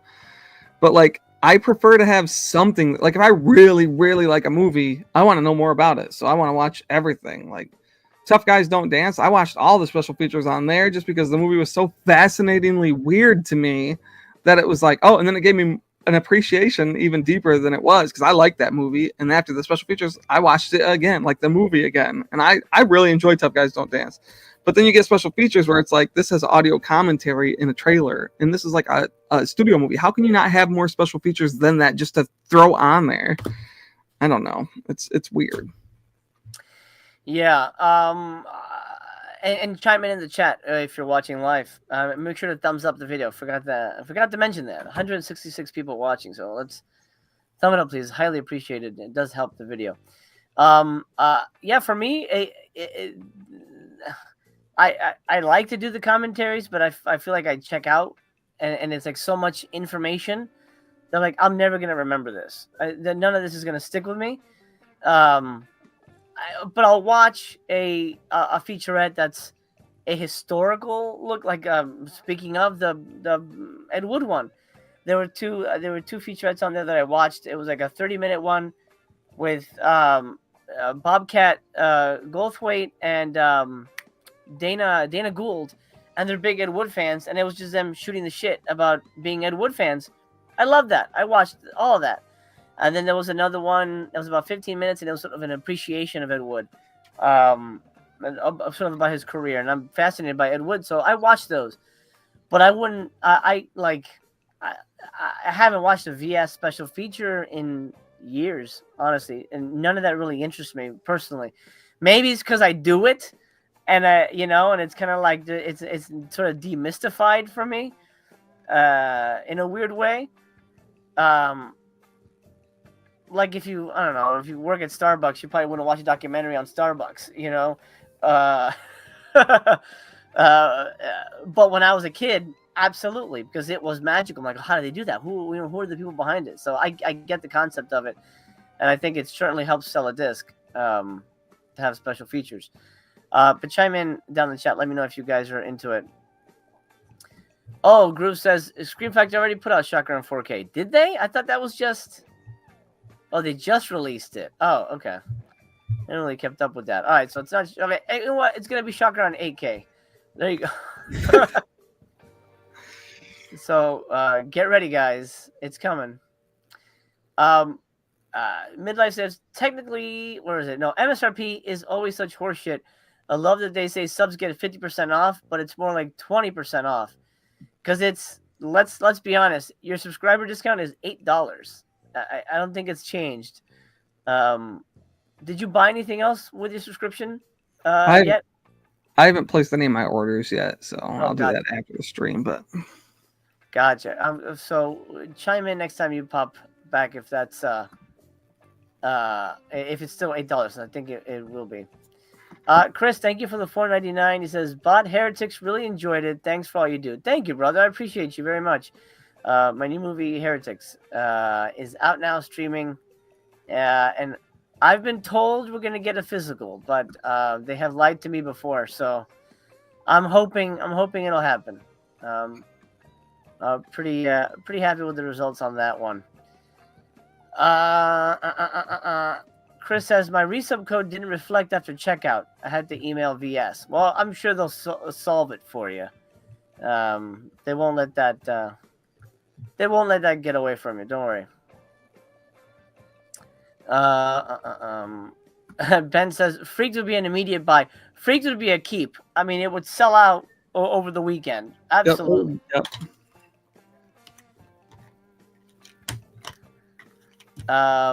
Skulder, yeah, that's what I'm thinking too. Not naming names leaves them options to move titles around if there's problems with restoration. Yeah, I mean, I get that. But I don't know. It doesn't. I can't imagine it entices new people. Hey, we're getting Joel Delaney and Kabuki Man. Give us $1,000. Yeah, I don't know. Midlife says, hell yeah, we need some Jenna Jameson. Yeah, Jenna Jameson. Jenna Fine was my favorite. Rebecca Wilde. I mean, these are like, yeah, these are the ladies, man. These are the stars that I remember, man. Good times. Good times. Janine, you know, we can go down a whole rabbit hole that we probably shouldn't. Someone needs to start that company. Someone in the chat, pull your funds, make it happen. Yeah, let's go. We'll talk about you on YouTube. We will. Hey, Rogue Witch. Off topic, but did you all see Nosferatu yet? I did. Bullet Blake, your review first. Actually, to be honest, I just saw it last night. We went and saw it last night for like a day night, and Nice. we were unimpressed with it. I mean, I know Eggers. He does boring movies, like lots of drawn out, boring ass shit. Mm-hmm. It had its moments. It made my old lady jump, like violently jump 4 times in this movie. So that was a success at least. Otherwise, it was I didn't care for it at all. And in fact, I think it's Eggers' worst movie. Interesting. I'm with you on that. I gave it 2 stars. My biggest issue with it, and this is more of like just a production like movie kind of choice standpoint.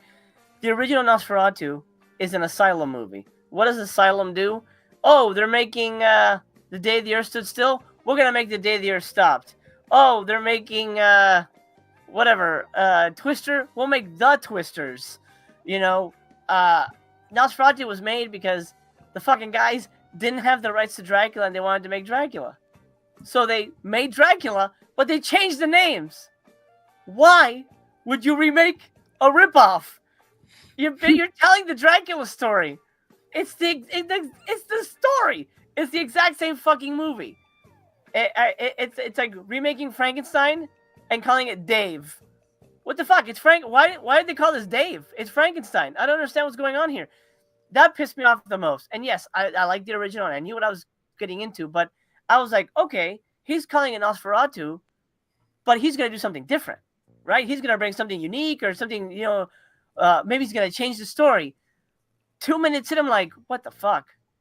This is Dracula. He's just doing the thing all over again. And to me, the best Dracula movie, Bram Stoker's. Francis Ford Coppola's, my opinion, his best fucking movie. I know. I love his Dracula so much. I think Keanu Reeves sucks, but and Winona Ryder, but the movie is so good. It's so full of filmmaking love. Every inch of that movie is incredible. And like after that, like I don't need to see another Dracula. And then he gives us his version of Dracula that felt like an episode of Wednesday. Nah, man. I was disappointed. I'm with you there, Blake. I was disappointed. The cast was great. Even like I was like, okay, this should be all right. I'm not a huge fan of Lily Rose Depp, but like I was like, okay, I can.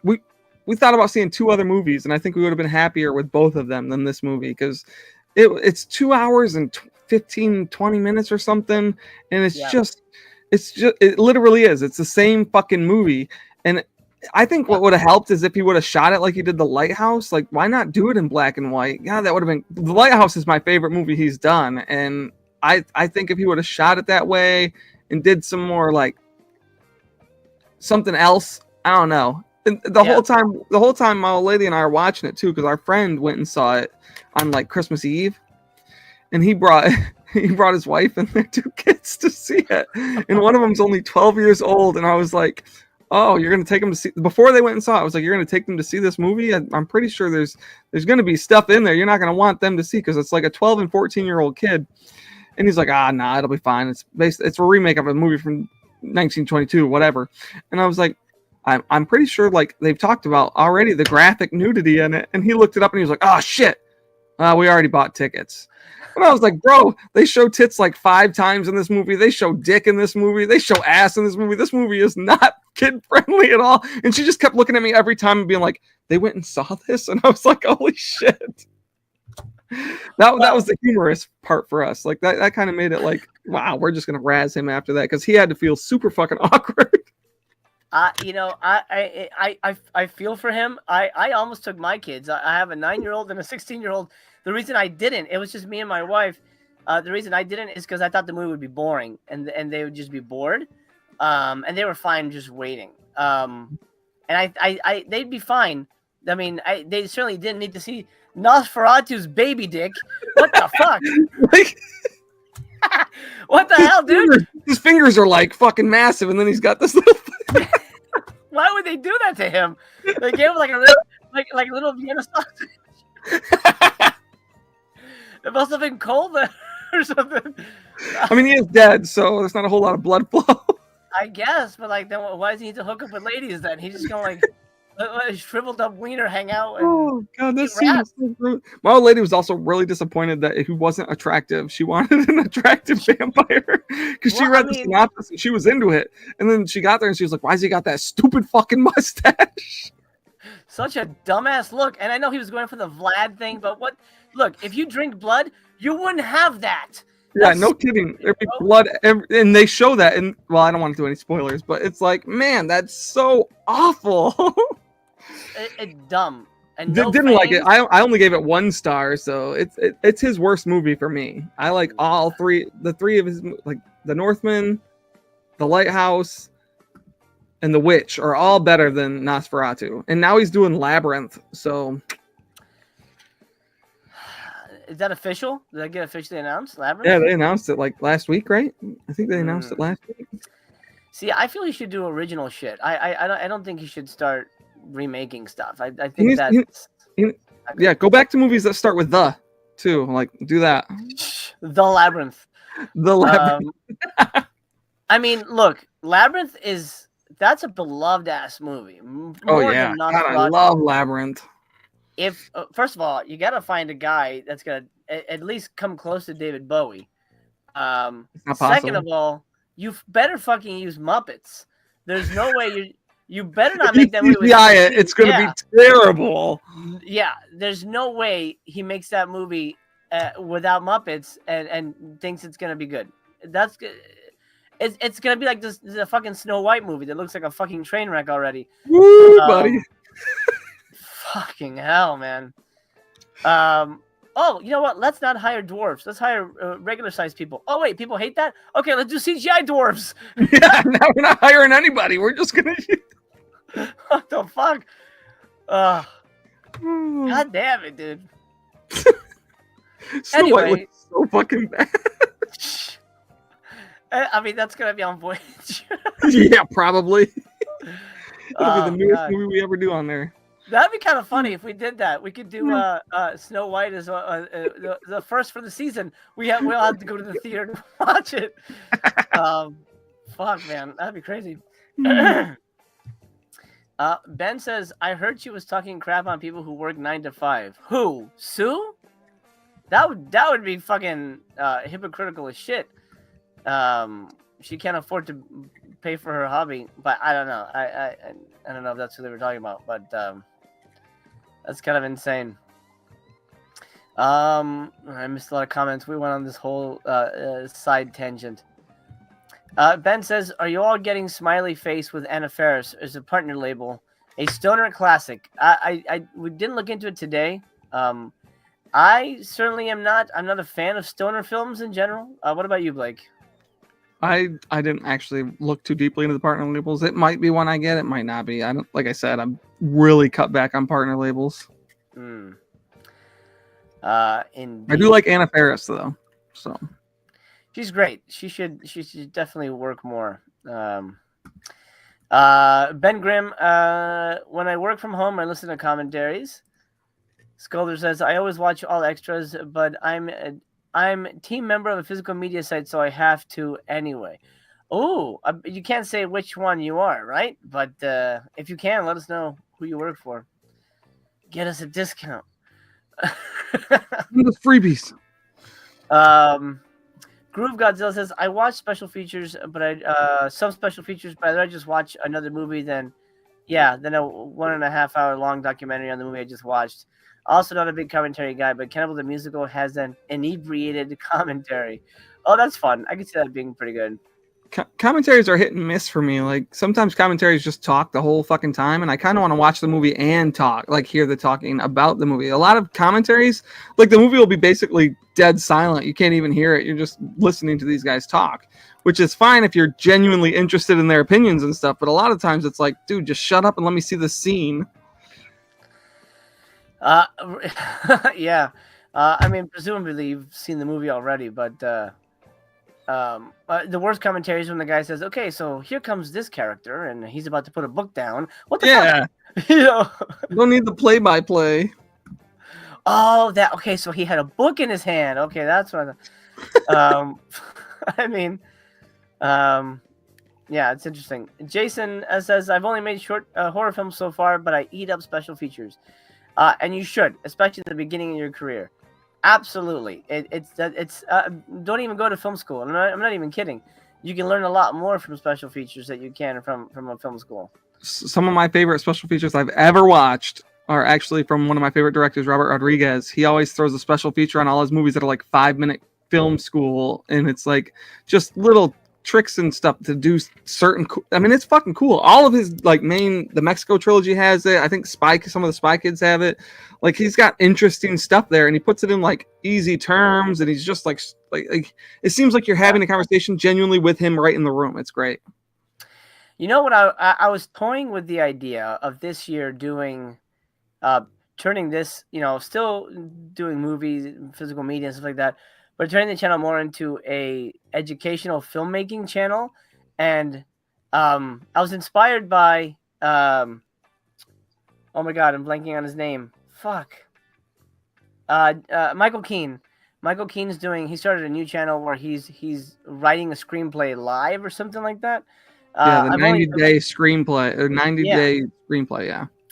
And I was like, well, what a fun idea. I've only looked at it a little bit, but I think his videos are a little longer. But I'd love to do, if this is interesting to anybody, let me know, because I might do this. Bite-sized things where like we all write a script together. We all, hey, come up with the names. Okay, Skulder says John. Okay, so the guy's name is John, and we sort of do a community script, and we all write a script together, and then I bring on actors, and then we perform it live at the end of the thing. I think that might be kind of a fun. I think that sounds fucking awesome. Right? As someone who just writes scripts just for fun, that sounds fucking dope. Like I'd be totally into that.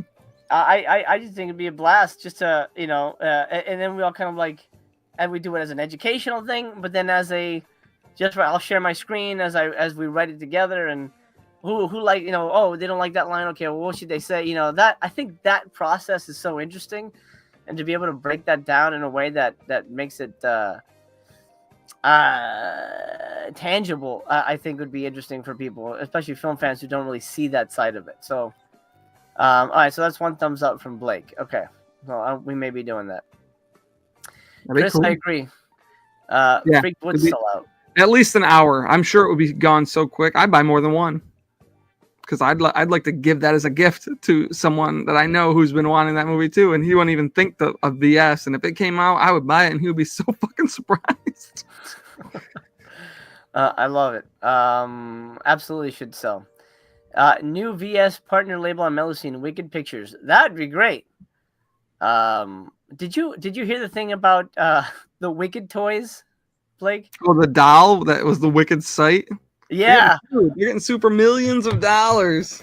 By who? By Wicked? By parents, I guess. Oh. About the website being listed on there, even though the parents probably didn't even know about it. It's not like the kids look at the fucking box; they just rip that shit right out. But yeah, that is pretty damn funny, man. God, what a fuck up! I'm sure whoever that was got fired so hard. I mean, unless it was a fuck you to the company and he did it on, or she, or whoever did it on purpose. Dude. Even then, yeah, it'd be like, it'd be pretty good. Like, I can't imagine anyone actually goes on the websites on the back of the dolls. Someone had to have told someone, and that's how everyone found out, because otherwise I don't pay attention to any of the fine print on the back of toys. Yeah. No one reads that shit. Yeah. Where can I see more about this toy? Oh, there's a website. I want to do some research on this doll. Very odd. Brendan, with his review of Nosferatu, he says, I was pretty disappointed. The atmosphere was great, but the possession stuff was Hollywood generic garbage.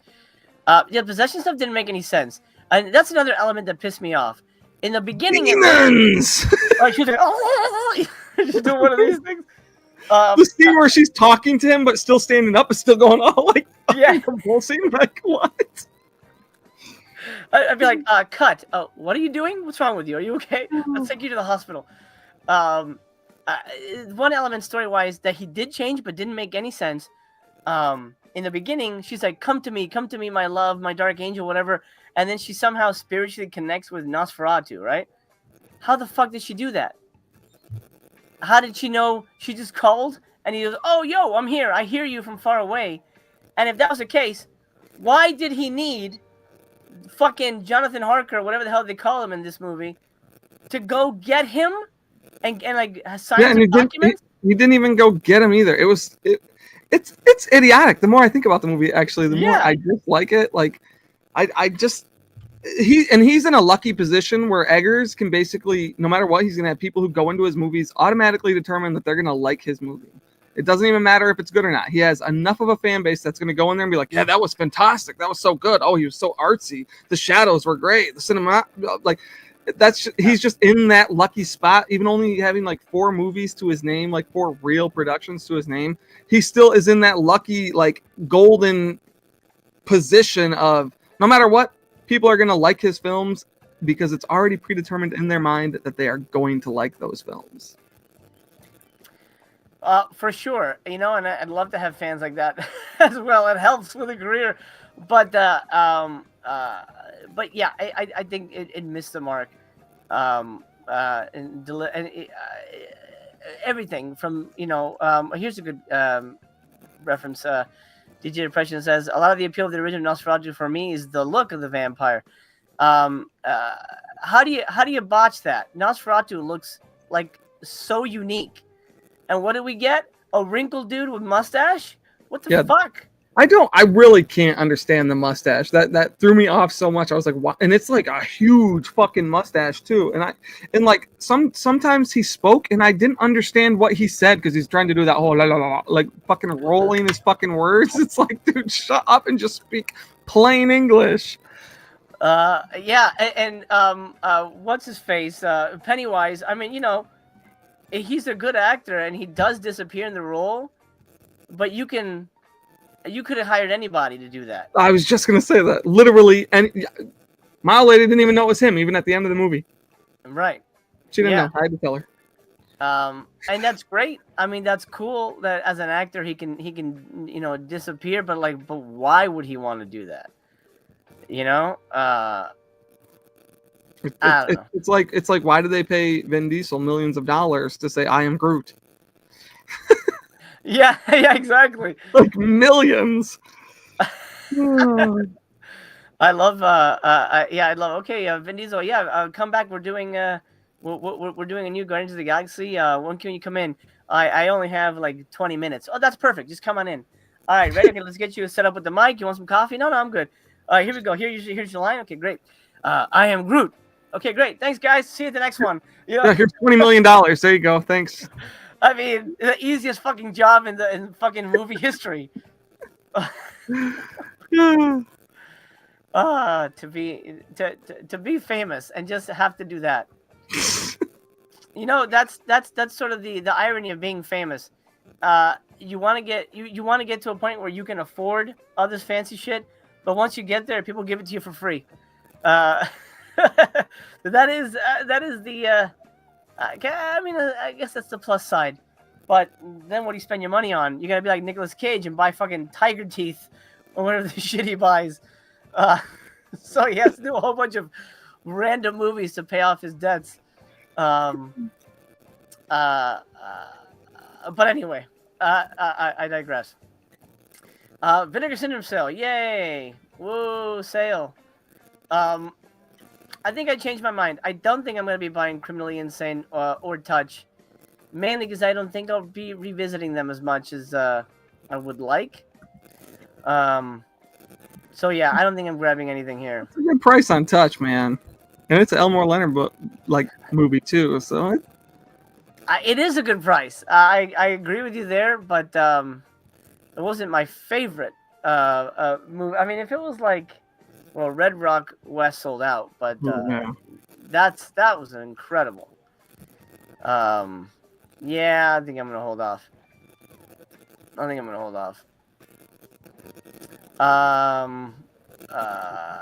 Mutineer says William Friedkin's commentaries. Yeah, I haven't heard those, but I hear they could be pretty insane. I'm pretty excited about that. Revisiting cruising with his commentary. Oh, Groove's in. 100% be down for that. All right, great. That's the second one. Oh, Rogue, Bullet, you write screenplays? Tell us more about that.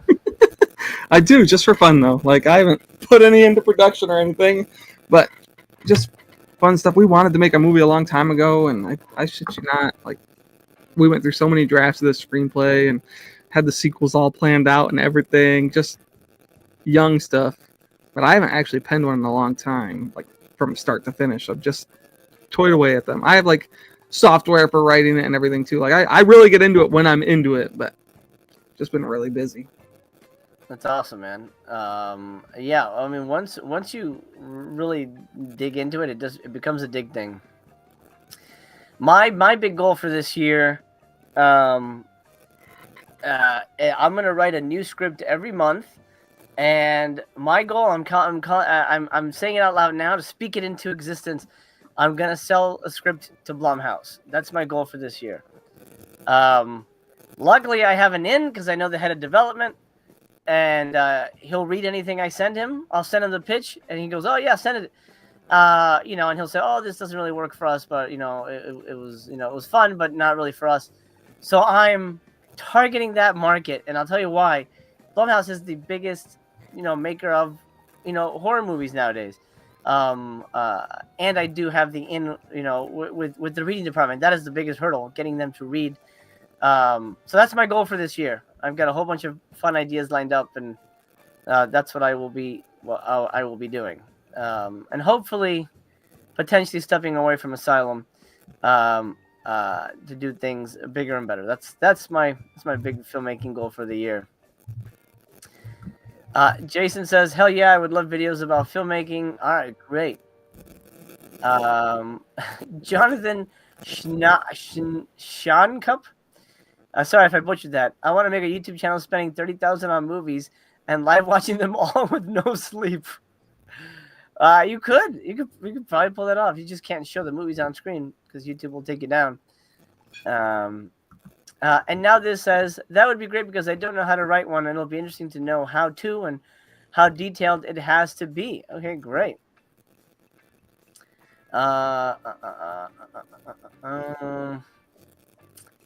Movie Palace says, Blake, I've seen Video Man. Might still be on Tubi to sample. It's about a hardcore Euro collector who loves weird, obscure, old cult films. Very relatable. Cronenberg Lynch-esque. I think you'd like it. There you go. Yeah, I'll probably get it. I don't try before I buy anything. If I haven't seen it, I go buy. If it looks good, I'm gonna just pick it up. And your description makes it sound more appealing, and it's EDR, so I'll probably actually get that one.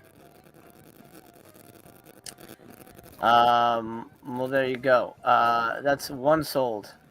DJ Depression says 88 Films just announced the release of Witch from Nepal. All right, so there you go.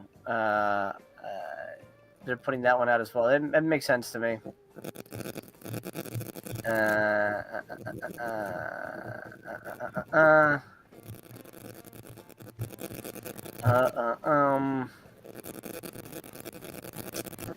Rogue Witch says, MC, why don't you make a completely independent film and do the festival circuit, or is that a dumb question?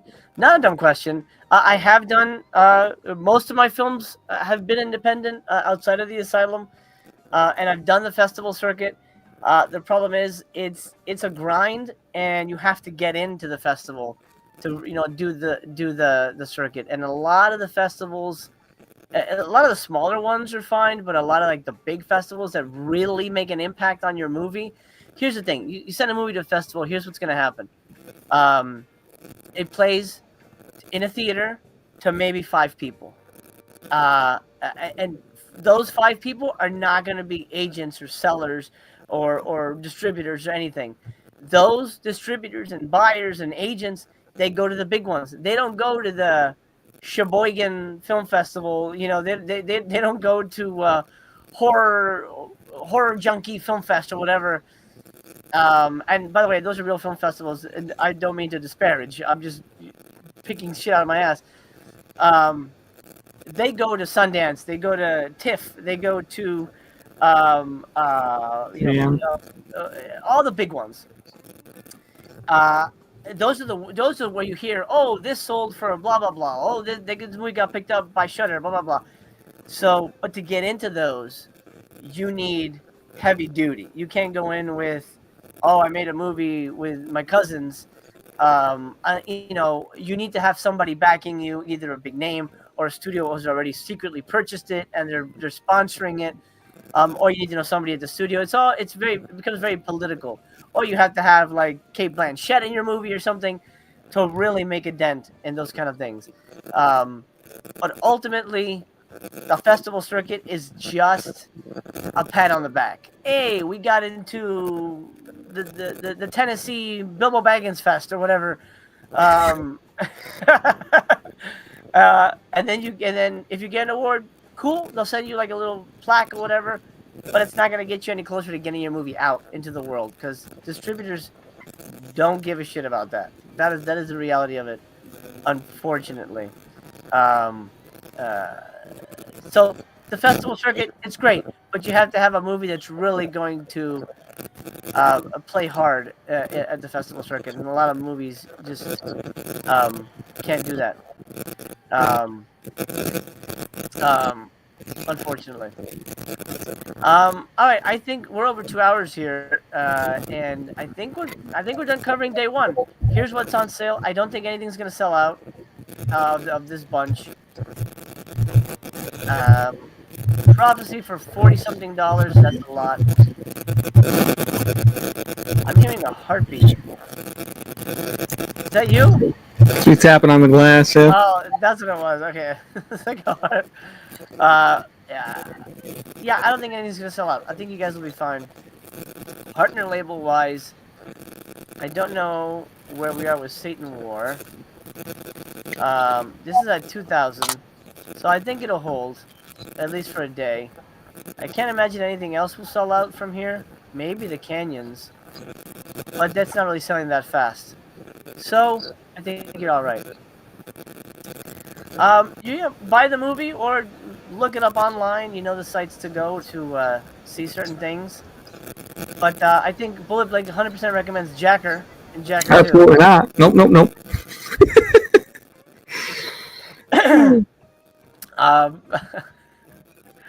But it's Jacker, man. It's the coolest name ever. Yeah, I'm not recommending that. Nope. Nope.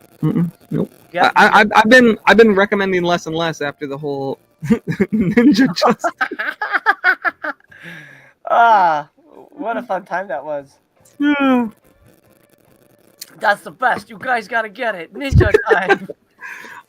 I have I actually bought the T-shirt from it. Like, You should wear that. Wear your shame. I would have bought the T-shirt even if I didn't like the movie because it's Cobra Karate and it's like with Cobra Kai being as big as it was. I was like, you know what, I'm gonna get this because it's got a cobra on it. It says Cobra Karate. Good times. All right, day 2 tomorrow, January 2nd. We're gonna get one cinematograph. Not really excited about that. I haven't really been into those. And a new batch of daily deals. Blake, you're not available tomorrow, right? Yeah, I will not be available tomorrow. All right. When can you join us again? You said day 4, I think? It'll be probably day 4 and 5. Okay. Excellent. Well, we'll see you. We'll see you then. I kind of like January's releases. I'm not gonna buy. Cool. That release that you're hovering right now is the only one that I just don't care for at all. But I get that. The movies are fun, but they are an acquired taste. But I'd pretty much buy all 3 of these. I eventually will. But that's just me. Thank you for joining us live. If you're watching on a replay, thank you for joining us on a replay. Please, mutineers, reminding everybody, don't forget the thumbs up on your way out. If you haven't done it on your way in, always remember to do it on your way in. It's nice. It's your ticket to the show. Blake, thank you for joining me, my friend. Oh yeah. As excited as we are for virtuosity, nothing tops. Yeah. Y'all ready?